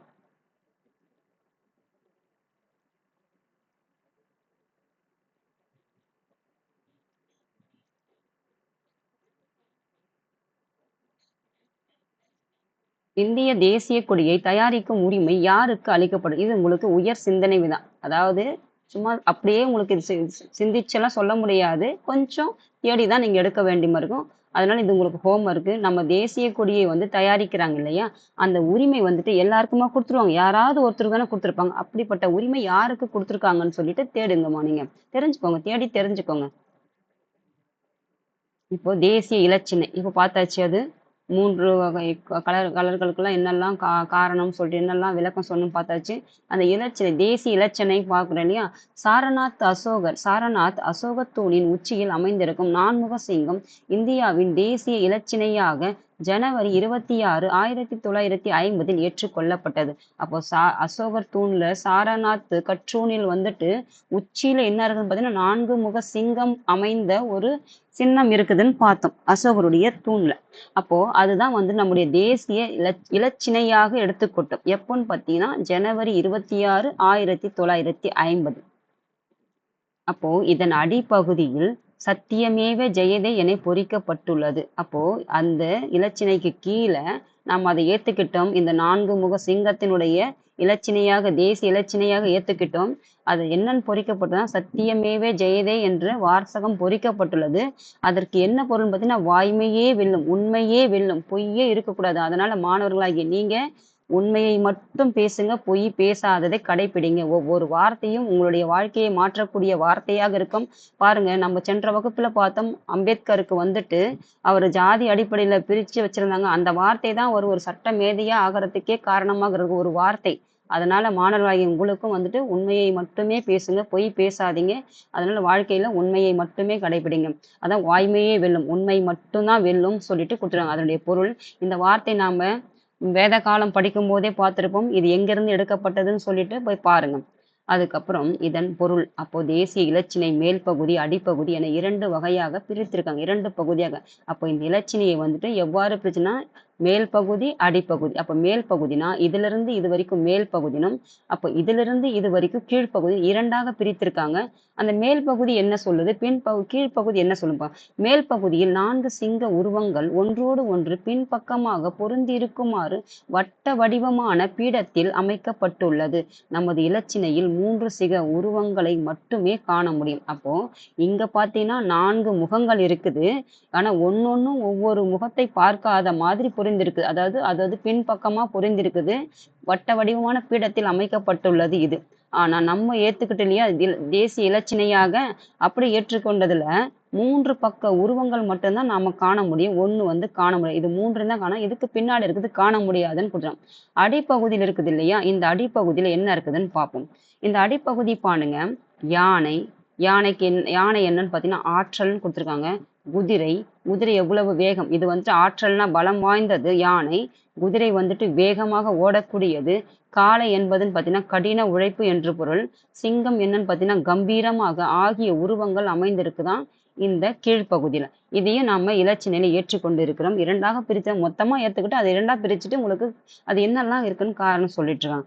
இவ்வுருவங்களுக்கிடையே தர்ம சக்கரம் அமைந்துள்ளது. இந்த இலச்சினை இந்திய அரசின் அலுவல் முறை கடித முகப்புகளிலும் இந்திய நாணயங்களிலும் கடவுச்சீட்டுகளிலும் பயன்படுத்தப்பட்டிருக்கிறது. அப்போ இது ஏத்துக்கிட்டு இல்லையா, இது ஏத்துக்கிட்டது நாம எங்கெல்லாம் பயன்படுத்துறோம்னா இந்த தர்ம சக்கரத்துல இருக்குது இல்லையா, அது இந்த இலச்சினை வந்து இந்திய அரசினுடைய அலுவல், அதாவது கடிதம் எல்லாம் இருக்குது இல்லையா, கடிதத்துடைய முகப்பு பக்கத்துல முன் பக்கத்துல அதை வந்துட்டு அலுவல் முறை கடிதங்களையும் இந்திய நாணயங்கள்ல நம்ம பயன்படுத்தக்கூடிய ரூபாய் நோட்டுகள்லயும் சரி, கடவுச்சீட்டு நம்ம இந்திய பாஸ்போர்ட்லயும் வந்து வச்சிருப்பாங்க. கடவுச்சீட்டுனா பாஸ்போர்ட், நம்ம இந்தியர் அப்படின்றதுக்கு அடையாளப்படுத்துறது தான் வந்து இந்த சின்னங்கள். அசோகர் காலத்தில் சாரநாத் தூணின் உச்சியில் அமைந்திருந்த நான்முக சிங்கம் தற்போது எங்க இருக்குன்னா சாரநாத் அருங்காட்சியகத்தில் பாதுகாக்கப்படுது. அப்ப சாரநாத் என்ற இடத்துல அருங்காட்சியகம் இருக்குது. அங்கதான் வந்து இந்த அசோகர் தூண் இருக்கிற இந்த உச்சியில இருக்க நான்முக சிங்கத்தினுடைய தோற்றத்தை வந்து பாதுகாப்பாக இதை வச்சிருக்காங்க. இதை எடுத்துட்டு வந்து இந்த அருங்காட்சியகத்துல வைக்கப்பட்டிருக்கு சாரநாத். இது எந்த மாநிலம் அப்படின்றது உங்களுக்கு ஹோம்ஒர்க்குமா. இப்போ தேசிய கீதம். ஜனகண மன என்பது தேசிய கீத பாடல், நமது தேசிய கீதம். அப்போ இது இந்தியாவின் இறையாண்மை மற்றும் ஒருமைப்பாட்டிற்கு அடையாள சின்னமாக விளங்குகிறது. அதாவது இந்த பாடல் வந்து நம்ம தேசிய சின்னமாக ஏற்றுக்கொண்டுள்ளோம். இது இந்தியாவை என்ன சொல்லுதுன்னு பார்த்தீங்கன்னா இறையாண்மை மிக்க, நான் உங்களுக்கு வரலாறு நடத்தும் போதே சொன்னேன், இறையாண்மை மிக்கனா எந்த ஒரு நாட்டிற்கு கீழே நம்ம நாடு வந்துட்டு இல்லாம நமக்கு நாமே என்பது வந்துட்டு அந்த புவியியல் சிவிக்ஸ் படிக்கும் போதே பார்த்தேன். அப்போ அந்த முகவரை படிக்கும் போதே உங்களுக்கு சொன்னேன், இந்திய அரசியலமைப்புடைய முகவரை படிக்கும் போது சொன்னேன், இறையாண்மை மற்றும் நம்முடைய நாட்டினுடைய ஒருமைப்பாடு எல்லாரும் ஒன்றிணைந்து அதற்குண்டான அடையாளமாகத்தான் வந்துட்டு இந்த பாடல் வந்து நம்ம பாடுகிறோம். அதுக்கப்புறம் இப்பாடல் ரவீந்திரநாத் தாகூர் வங்காள மொழியில் எழுதப்பட்டது. அப்ப ரவீந்திரநாத் தாகூர் எந்த மாநிலத்தைச் சேர்ந்தவர்ன்னு பாருங்க. அது வங்காள மொழியில் எழுதப்பட்டது தான் இந்த ஜனகண மன என்ற தேசிய கீத பாடல். இதன் இந்தி மொழியாக்கம் இதுல வந்துட்டு வங்காள மொழியில் பாடப்பட்ட பாடலை இந்தி மொழியாக்கம் செஞ்சு அதை வந்துட்டு ஜனவரி 24, 1950 இந்திய அரசியலமைப்பு சபையால் இந்திய அரசியலமைப்பு உருவாக்கத்து ஒரு சபையை நிர்ணயிச்சாங்கன்னு பார்த்தேன் இல்லையா? அதன் மூலமாக தேசிய கீதமாக ஏற்றுக்கொள்ளப்பட்டதுன்னு சொல்றாங்க. இப்போ அடுத்து பாருங்க. அதுக்கப்புறம் இந்த தேசிய கீதம் எப்போ பாடப்பட்டதுன்னா முதலாக சொல்றாங்க 1911ஆம் ஆண்டு டிசம்பர் 27ஆம் நாள் கொல்கத்தாவில் நடைபெற்ற இந்திய தேசிய காங்கிரஸ் மாநாட்டின் போது இப்பாடல் வந்துட்டு முதலாக பாடப்பட்டது. ஆனால் நம்ம ஏற்றுக்கொண்டது எப்போனா 1950 ஜனவரி 24 தான் நம்ம இந்திய அரசியலமைப்பு சபையால் வந்துட்டு தேசிய கீதமாக ஏற்றுக்கொள்ளப்பட்டது. ஆனால் நம்ம இந்தியா வந்துட்டு சுதந்திரம் வாங்குறதுக்கு முன்னாடியே பல போராட்டங்கள்லாம் நம்ம முன்னோர்கள் சந்திச்சிருப்பாங்க இல்லையா? அப்போ அவங்க பாடும்போது எப்போ பாடியிருக்காங்கன்னு பார்த்தீங்கன்னா முதலாக 1911 டிசம்பர் 27 அங்க கொல்கத்தாவில் நடைபெற்ற இந்திய தேசிய காங்கிரசினுடைய மாநாடு. இப்ப இருக்குது இல்லையா காங்கிரஸ், அதனுடைய மாநாடு வந்து நடைபெற்ற போது அந்த மாநாட்டை தான் முதலாக இந்த தேசிய கீத பாடல் பாடப்பட்டது. நம்ம பாடும்போது பின்பற்ற வேண்டியன, அதாவது நான் இங்க ஒரு விஷயம் மாணவர்களுக்கு சொல்லணும். இதை படிச்சுட்டு என்ன செய்யணும்னு சொல்றேன். இக்கீதத்தை சுமார் 52 வினாடிகளில் பாட வேண்டும், இசைக்க வேண்டும்.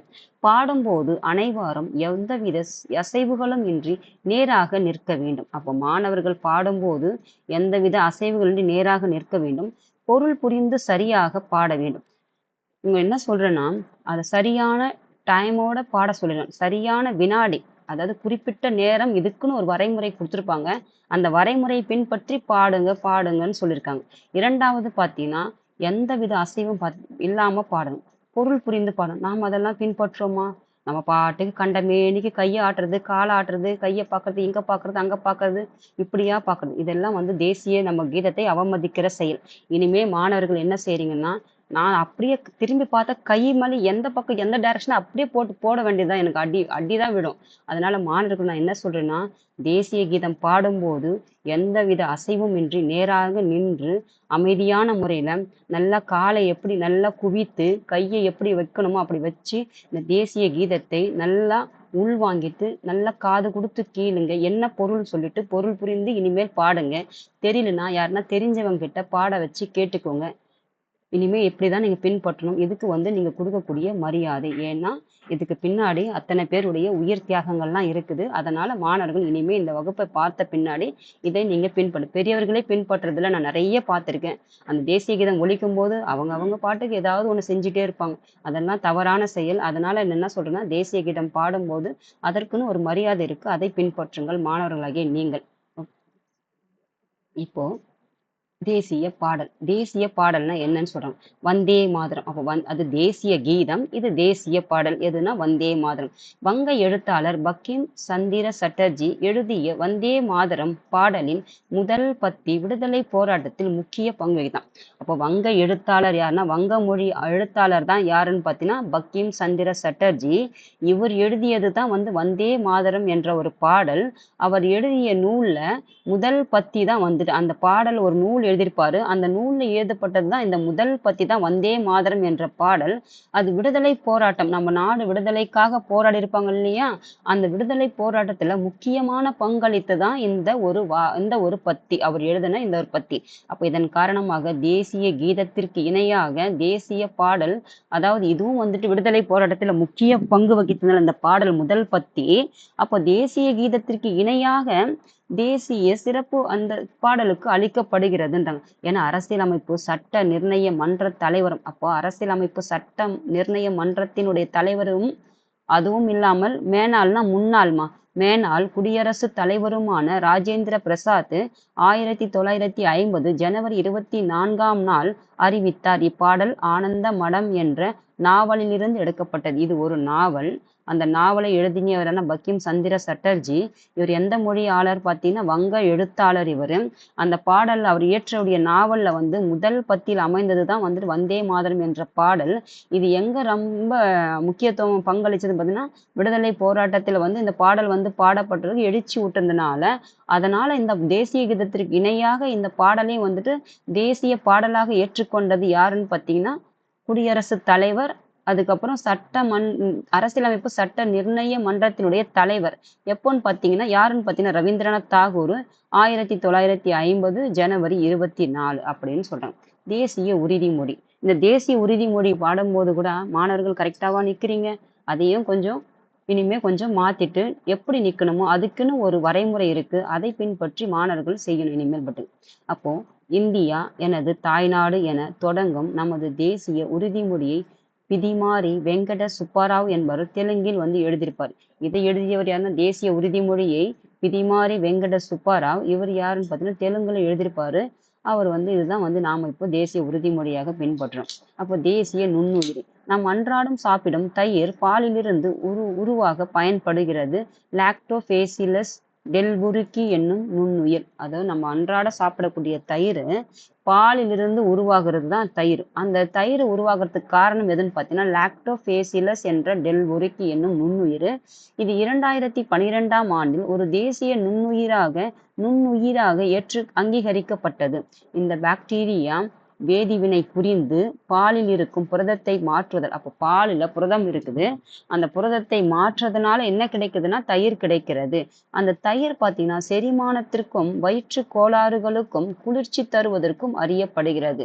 அப்போ வயிற்று செரிமானம் தயிர், கோளாறு, குளிர்ச்சி தர்றதுக்கு தான் இந்த தயிர் இருக்கிறதுனால அதுக்கு காரணமான அந்த நுண்ணுயிரை வந்துட்டு நம்ம தேசிய நுண்ணுயிராக ஏற்றுக்கொண்டுள்ளோம்னு சொல்றாங்க. அப்போ நமக்கு நன்மை பழக்கக்கூடியது எல்லாம் நமக்கு என்ன செய்யணும் தேசிய நுண்ணுயிராக ஏற்றுக்கொண்டிருக்காங்க. அப்போ இந்திய நாணயம் பாருங்க. இந்த INR என்பது இந்த ஒரு சிம்பல் வந்து என்ன சொல்லுவோம் இந்தியாவின் அதிகாரப்பூர்வ பணத்தின் பெயர் என்னன்னு பார்த்தீங்கன்னா ரூபாய். அப்போ நம்ம இந்தியாவில் பயன்படுத்தக்கூடிய பணத்திற்கு எல்லாமே நம்ம அதிகாரப்பூர்வமா என்னன்னு சொல்றோம்னு பார்த்தீங்கன்னா ரூபாய். இந்த ரூபாய் என்ற வார்த்தை எங்கிருந்து வந்ததுன்னு பார்ப்போம். 16ஆம் நூற்றாண்டில் மன்னர் ஷெர்ஷா சூரி வெளியிட்ட வெள்ளி நாணயத்திற்கு ருபியா என்று பெயர் வைத்தார். அப்போ 16ஆம் நூற்றாண்டில் வாழ்ந்த மன்னர் யாருன்னா ஷெர்ஷா சூரி. இவர் நாணயங்கள்லாம் வெளியிட்டிருப்பார்ல அது எந்த நாணயம்னா வெள்ளி நாணயம். அந்த வெள்ளி நாணயத்திற்கு தான் ருபியா என்று பெயரிட்டார். அதுவே ரூபாய் என்று மருவியது. என்னன்னா பெயர் மாற்றம் அடைதல். அதாவது மருவினா அப்படியே அங்க வந்து ருபியா என்பது இங்க நம்ம இந்தியாவில் வந்து ரூபாய் என்று மருவிடுச்சுன்றோம்.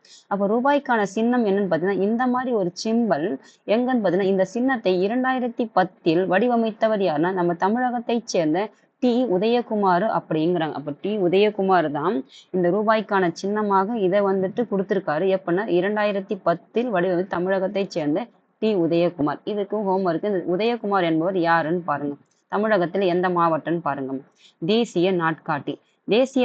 நாம பயன்படுத்தக்கூடிய நாட்காட்டி கேலண்டர் அதுதான் எப்படி வந்ததுன்னு பாக்குறேன். பேரரசர் யாருன்னு பார்த்தீங்கன்னா கனிஷ்கர். நம்ம கனிஷ்கர் பார்த்தோம். பௌத்த மதத்தை 4வது மாநாட்டை கூட்டினார் பார்த்தோம். கனிஷ்கர் வந்துட்டு எந்த பேரரசை சார்ந்தவர்னு பார்த்தோம். இவர் வந்து குஷான பேரரசர் தான் கனிஷ்கர்னு பார்த்தோம். தலை சிறந்த பேரரசுகள்ல குஷான பேரரசு தலை சிறந்த கனிஷ்கர்னு பார்த்தோம்.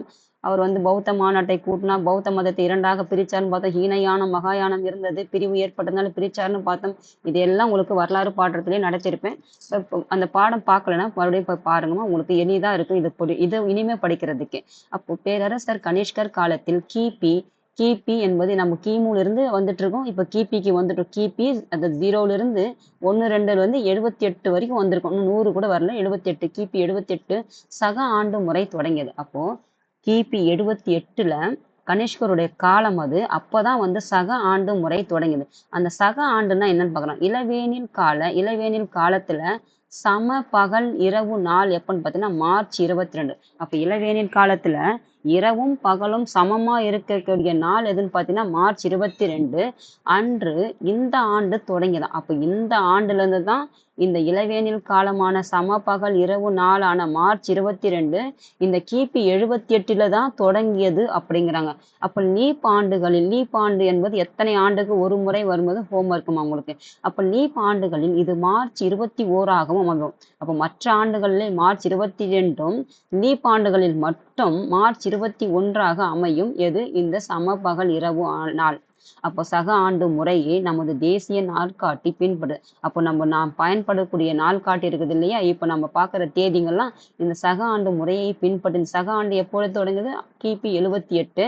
அதை தான் நாம் இப்போதைக்கு பயன்படுத்துகிறோம்னு சொல்கிறாங்க. இது யாருன்னு பார்த்தீங்கன்னா, பிரபல வான் இயற்பியலாளர் மேக்நாத் சாகா தலைமையிலான நாட்காட்டி சீரமைப்பு குழுவின் பரிந்துரை. அப்போ நாட்காட்டி சீரமைப்பு குழு ஒன்று அமைச்சாங்க. யாரோட தலைமைன்னு பார்த்தீங்கன்னா, மேக்நாத் சாகா என்பவர் தலைமையில். அவர் யாருன்னு பார்த்தீங்கன்னா, ஒரு வான் இயற்பியலாளர். அது அவருடைய பரிந்துரை, ஒரு குழு அவர் பரிந்துரை ஒன்று கொடுத்துருப்பாரு. அதெல்லாம் வந்து அந்த கமிட்டி வந்து என்ன பண்ணியிருப்பாங்கன்னா, ஒரு பரிந்துரை வந்து கொடுத்துருப்பாங்க. அது எப்போ கொடுத்தாங்கன்னு பார்த்தீங்கன்னா, 1957 மார்ச் 22 முதல் தேசிய நாட்காட்டி ஏற்றுக்கொள்ளப்பட்டது. அப்போ அதிலிருந்து தான் நாம் இன்னைக்கு பயன்படுத்தக்கூடிய இந்த நாட்காட்டியை நம்ம 1957 மார்ச் 22 தான் நம்ம தேசிய நாட்காட்டியாக ஏற்றுக்கொண்டு பயன்படுத்துகிறோம். அப்போ பல்வேறு வேறுபாடுகளை கொண்ட இந்திய மக்களிடையே நாட்டுப்பற்றையும் நாட்டுப்பற்று ஒற்றுமை உணர்வையும் வளர்ப்பதில் தேசிய சின்னங்கள் முக்கிய பங்கு வகிக்கிறது. அப்போ எல்லாருக்கும் நாட்டுக்கு உண்டானதான இந்த சின்னங்கள்லாம். அப்போ நம்ம கிட்ட பல வகையான ஒற்றுமை வேற்றுமை இருக்கிறது, நாட்டுப்பற்று, இது எல்லாத்தையும் நம்ம ஒன்று சேர்க்கறதுன்னா தேசிய சின்னங்கள்னு சொல்றாங்க. அப்போ தேசிய விடுமுறை நாட்கள் எப்பெல்லாம் நம்ம தேசிய விடுமுறை நாட்களாக கொண்டாடுறோம்னு பாருங்க. சுதந்திர நாள் எப்போ நம்ம நாடு சுதந்திரம் அடைஞ்சது, இது உங்களுக்கு ஹோம்ஒர்க்குமா. இந்திய நாடு எப்போ வந்து சுதந்திரம் அடைஞ்சது, அதை நீங்க ஹோம்ஒர்க்கா எடுத்துக்கோங்க. அப்போ ஒவ்வொரு ஆண்டும் ஆகஸ்ட் 15 இந்திய சுதந்திர நாள். ஆங்கிலேயர்களுக்கு எதிரான விடுதலை போராட்டத்தில் நாடு விடுதலை பெற்ற நாள் அது. உலகின் மிகப்பெரிய ஜனநாயக நாடு உதித்த நாளாகவும் கருதப்படுகிறது. அப்போ உலகில் மிகப்பெரிய ஜனநாயகம் நாடு எதுன்னு பார்த்தீங்கன்னா நம்ம இந்தியா. அந்த நம்ம இந்தியா உதித்த நாடுன்னு சொல்லிட்டு அந்த ஆகஸ்ட் 15 வந்து சொல்றாங்க. எதனால பார்த்தீங்கன்னா, ஆங்கிலேயருக்கு எதிரான அடிமைப்பட்டு கிடந்த ஆங்கிலேயருக்கு கீழே நம்ம நாடு எப்படி இருந்தாலும் அடிமைப்பட்டு கிடந்தது. அவங்கக்கிட்ட அடிமையிலிருந்து விடுதலை போராட்டம் பண்ணி நாடு விடுதலை அடைஞ்ச நாளை தான் வந்துட்டு ஒரு மிகப்பெரிய ஜனநாயக உதித்த நாளாக இது கருதப்படுகிறது, இந்த ஆகஸ்ட் 15. அப்போ நாடு விடுதலை பெற்ற நாளன்று மகாகவி பாரதியாரின் ஆடுவோமே. மகாகவி பாரதியார் வந்து பாடின பாடுதான் வந்துட்டு மகாகவி ஆடுவோமே பள்ளு பாடுவோமே ஆனந்த சுதந்திரம் அடைந்து விட்டோம் என்று ஆடுவோமே என்ற பாடல் வரிகள் யாருடன் பார்த்தீங்கன்னா மகாகவி பாரதியார் உடையது. என்ற பாடலை அகில இந்திய வானொலியில் பாடிய பெருமையை பெற்ற மறைந்த கர்நாடக இசைப்பாடகி டி.கே. பட்டம்மாள் சொல்றாங்க. அப்போ இவங்க வந்துட்டு கர்நாடக இசை பாடகி. நேற்று நம்ம படிக்கும் போதே பார்த்தோம், பல வகையான இசைகள்லாம் நம்ம நாட்டில் வேற்றுப்பட்டிருந்தாலும் ஒன்றுபட்டிருக்குன்னு சொல்லிட்டு அந்தந்த எந்தெந்த மாநிலத்திற்குரியான இசைன்னு சொல்லிட்டு உங்களுக்கு ஹோம்ஒர்க் கொடுத்துருந்தேன். அதை மறுபடியும் போய் பாருங்க. டி.கே. பட்டம்மாள் என்பது இந்த பாடலை வந்துட்டு நாடு சுதந்திரம் அடைந்ததற்கு பாடியிருப்பாங்க. சுதந்திர நாள் இன்றைக்கும் நாளெங்கும் கோலாகலமாக அனைத்து தரப்பினராலும் கொண்டாடப்படுகிறது. அன்றைக்கு நாட்டின் பிரதமர் டெல்லி செங்கோட்டையில் கொடியேற்றுவது முக்கிய நிகழ்வு. அப்ப நாடு சுதந்திரம் அடைந்த நாள் ஆகஸ்ட் 15 அன்று நம்ம நாட்டினுடைய பிரதமர் யாருன்னு பார்த்தீங்கன்னா தற்போது யார் இருக்காரோ அதையும் நீங்க தெரிஞ்சு வரைக்குங்க. அப்போ முதல் முறையாக யார் ஏற்றுனாலும் இப்ப பார்ப்போம். டெல்லி செங்கோட்டைங்கிறனா டெல்லியில் இருக்குது. அன்றைக்கு கொடியேற்றுவது யாருன்னு பார்த்தீங்கன்னா பிரதமர்னு சொல்றாங்க. இப்போ வந்து நம்ம சுதந்திர நாள் பார்த்தோம். இப்போ பார்க்கறது வந்து குடியரசு நாள். இதுதான் வந்து குடியரசு நாள் வந்துட்டு எங்கன்னு பார்க்கலாம். அப்போ 1950 ஜனவரி 26 தேதி இந்தியா குடியரசு நாடாக அறிவிக்கப்பட்டது. அப்போ 1950 ஜனவரி 26ஆம் நாள் இந்தியா வந்துட்டு குடியரசு நாடாக அறிவிக்கப்பட்டது. அதை கொண்டாடும் வகையில் ஒவ்வொரு ஆண்டும் குடியரசு நாள் வந்துட்டு கொண்டாடப்படுகிறது. இந்த நாளை நம்ம ஏத்துக்கிட்டோம். அந்த நாட்டை வந்துட்டு ஒவ்வொரு ஆண்டும் வந்து நம்ம கொண்டாடுறோம்னு சொல்றோம். இதெல்லாம் நம்ம தேசிய விழாக்களால நம்ம ஒன்றுபட்டு இருக்கிறோம் அப்படின்னு சொல்றோம். பல வகையில வேறுபட்டிருந்தாலும் அப்ப இந்திய அரசியல் சாசனம் நடைமுறைக்கு வந்த நாளே குடியரசு நாள். அப்போ நம்ம இந்திய அரசியல் சாசனம் எழுதுனாங்க இல்லையா, அது எழுதப்பட்ட பிறகு என்னைக்கு வந்து நடைமுறைக்கு வந்ததோ அந்த நாளை தான் நம்ம ஏற்றுக்கொண்டோம் இல்லையா. ஏற்றுக்கொண்டது தான் வந்துட்டு குடியரசு நாள்னு சொல்றோம். நடைமுறைக்கு வந்து நம்ம ஏற்றுக்கிட்டு நடைமுறைக்கு வந்தது இல்லையா நம்ம பயன்பாட்டுக்கு, அதை தான் நம்ம என்னன்னு ஏற்றுக்கிட்டோம்னா குடியரசு நாள்னு சொல்றாங்க. 1947 நாடு விடுதலை பெற்றாலும் அதற்கு பிறகும் பிரிட்டன் அரசியை இந்தியாவின் கௌரவ தலைவராக இருந்தார். அப்போ 1947ல நம்ம இந்தியா சுதந்திரம் பெற்றிருந்தாலும் நம்ம நாட்டிற்குடைய கௌரவ தலைவராக யார் இருந்தா பிரிட்டனுடைய அரசி தான் இருந்திருக்காங்க. குடியரசு நாடாக அறிவிக்கப்பட்ட பிறகு நாட்டின் முதல் குடிமகன் குடியரசு தலைவர் ஆவார். அப்போ குடியரசு நாடாக நம்ம நாடு அறிவிக்கப்பட்டது 1950.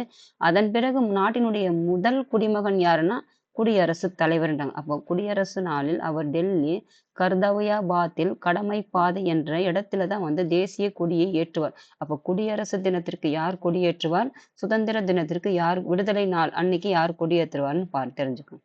அப்போ இப்போ காந்தி ஜெயந்தி. காந்தி ஜெயந்தி பார்த்தீங்கன்னா தேசத்தந்தை மகாத்மா காந்தியின் பிறந்த நாளான அக்டோபர் 2 தேசிய நாட்களில் ஒன்றாக அங்கீகரிக்கப்பட்டு கொண்டாடப்படுகிறது. அப்போ மகாத்மா காந்தியினுடைய பிறந்த நாள் வந்து அக்டோபர் 2. அன்றைக்கு வந்து நம்ம என்னவா கொண்டாடுறோம் பார்த்தீங்கன்னா தேசிய நாட்கள்லாம் கொண்டாடுறோம் இல்லையா, அதில் இவருடைய பிறந்த நாளை ஒன்று கொண்டாடப்பட்டு அங்கீகரிக்கப்பட்டு இதையும் வந்து கொண்டாடுறோம்.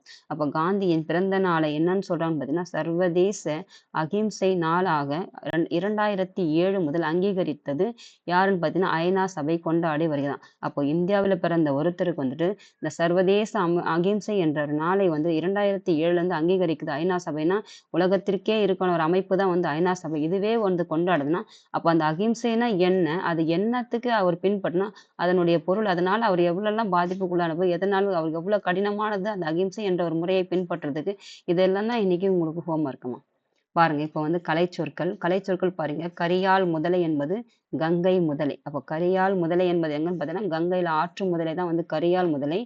ஆற்று ஓங்கில் என்பது கங்கையில் வாயும் டால்பின். அதுக்கப்புறம் மீயொலி என்பது கேலா ஒலி அலைகளை எழுப்பக்கூடியதான் வந்து மீயொலி. இப்ப இருக்கிறது இங்க கொஞ்சம் பார்த்துருவோம். இதோட முடிஞ்சிச்சு. இயற்கை தேசிய சின்னங்கள். நம்ம இயற்கை தேசியங்கள் சின்னங்கள்லாம் பார்த்தோம் இல்லையா, இதெல்லாம் இயற்கை. ஆலமரம். ஆலமரம் பார்த்தீங்கன்னா 1950 அப்போதான் நம்ம ஏத்துக்கிட்டோம். அப்போ நம்ம தேசிய சின்னமாக 1950 ஆலமரத்தை வந்து தேசிய மரமாக ஏத்துக்கொண்டோம். இது பெருமையின் சின்னம்ன்றாங்க. மருத்துவம் குணம் கொண்டது தான் இந்த ஆலமரம்.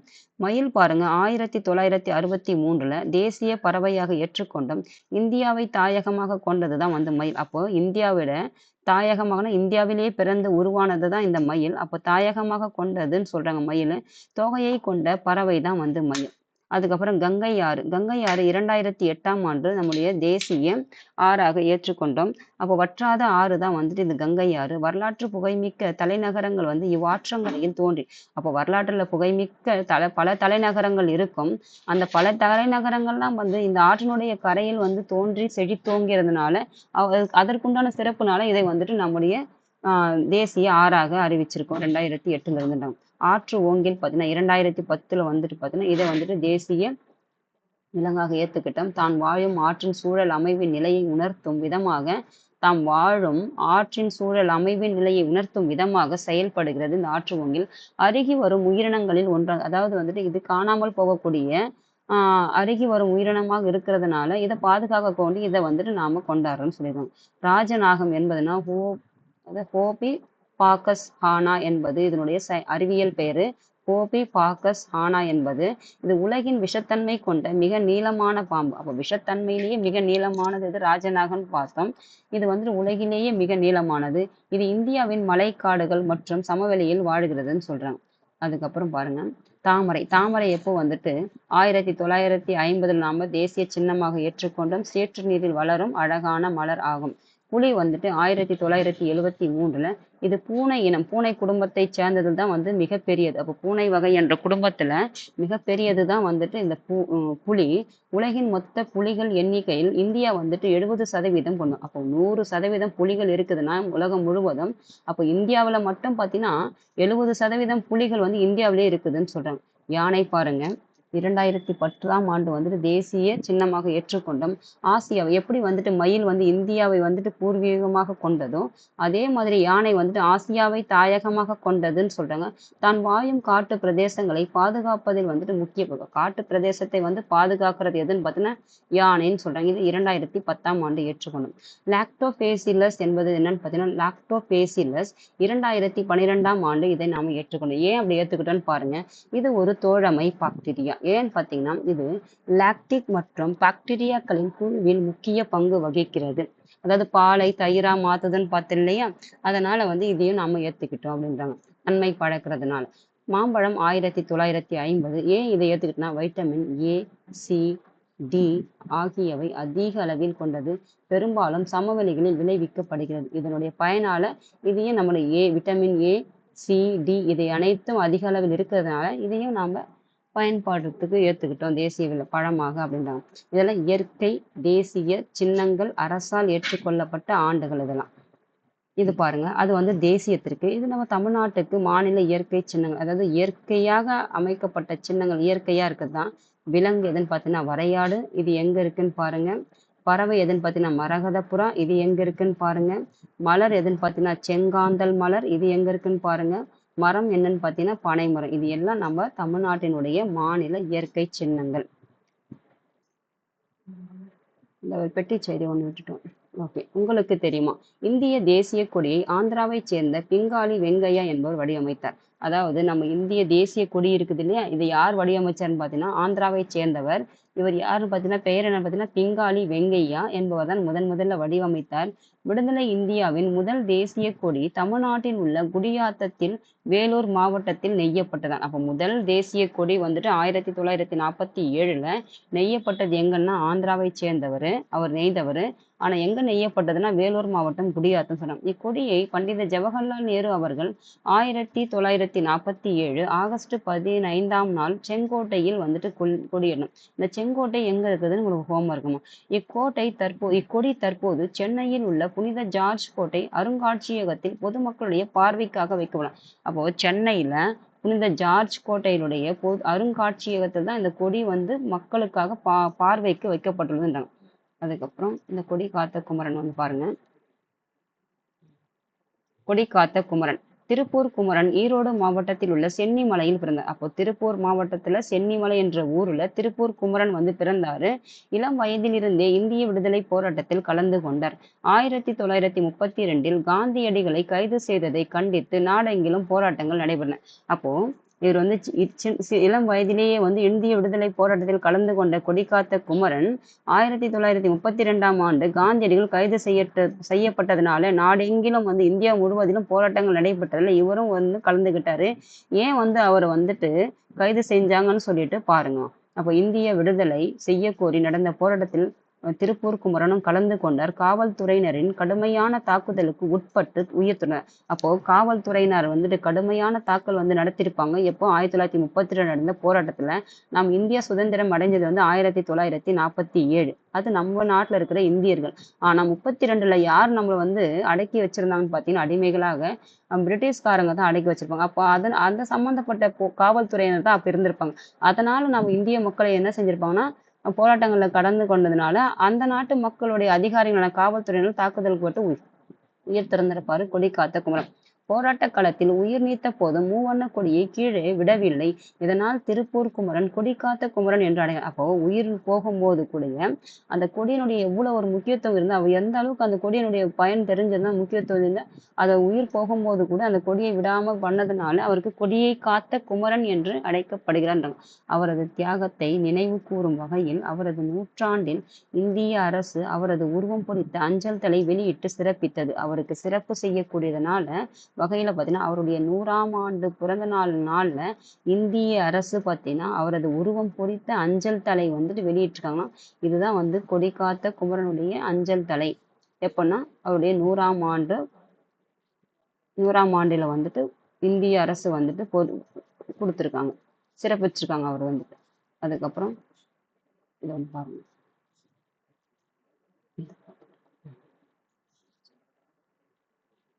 இந்திய குடியரசு நாளின் 3வது நாள். இந்திய குடியரசு நாள் எப்போ சொன்னோம்? ஜனவரி 26, 1950ன்னு சொன்னோம். அப்போ அன்னைக்குதான் நம்ம ஏற்றுக்கொண்டோம்னு சொன்னோம். அப்போ 3வது நாள் என்னைக்குன்னு பார்த்தீங்கன்னா ஜனவரி 29 அன்று பாசறைக்கு திரும்புதல் என்ற விழா வந்துட்டு சிறப்பாக நடைபெறும். அந்த நாளில் பார்த்தீங்கன்னா தரைப்படை, கடற்படை, விமானப்படையை சேர்ந்த இசைக்குழுவினர் வந்துன்னா இந்த 3 படைப்பிரிவை சேர்ந்த இசைக்குழுவினர் நிகழ்ச்சிகளை நடத்துவர். குடியரசுத் தலைவர் நிகழ்ச்சியின் முதன்மை விருந்தினர். அப்போ இதனுடைய சிறப்பு விருந்தினர் யாருன்னு பார்த்தீங்கன்னா குடியரசுத் தலைவர். அவ்விழாவின் ஒரு பகுதியாக மாலை 6 மணிக்கு குடியரசுத் தலைவருடைய மாளிகை மின் விளக்குகளால் அலங்கரிக்கப்படும்ன்றாங்க. அப்போ 3வது நாள் என்னன்னு பார்த்தீங்கன்னா, ஜனவரி 29 அன்று பாசறைக்கு திரும்புதல் என்ற விழா நடைபெறும். இந்த 3 படைப்பிரிவைச் சேர்ந்த இசைக்குழு நிகழ்ச்சிகளை நகர்த்துவாங்க. அதன் முதன்மை விருந்தினர் யாருன்னா குடியரசுத் தலைவர். அவருடைய மாளிகை வந்து மின் விளக்குகளால் அலங்கரிக்கப்படும் சொல்லிட்டாங்க. அவ்வளோதாம்மா, இந்த பாடம் முடிஞ்சிச்சு. அதுக்கு அடுத்து இன்னொரு பாடம் பார்க்கலாம். தேங்க்யூம்மா.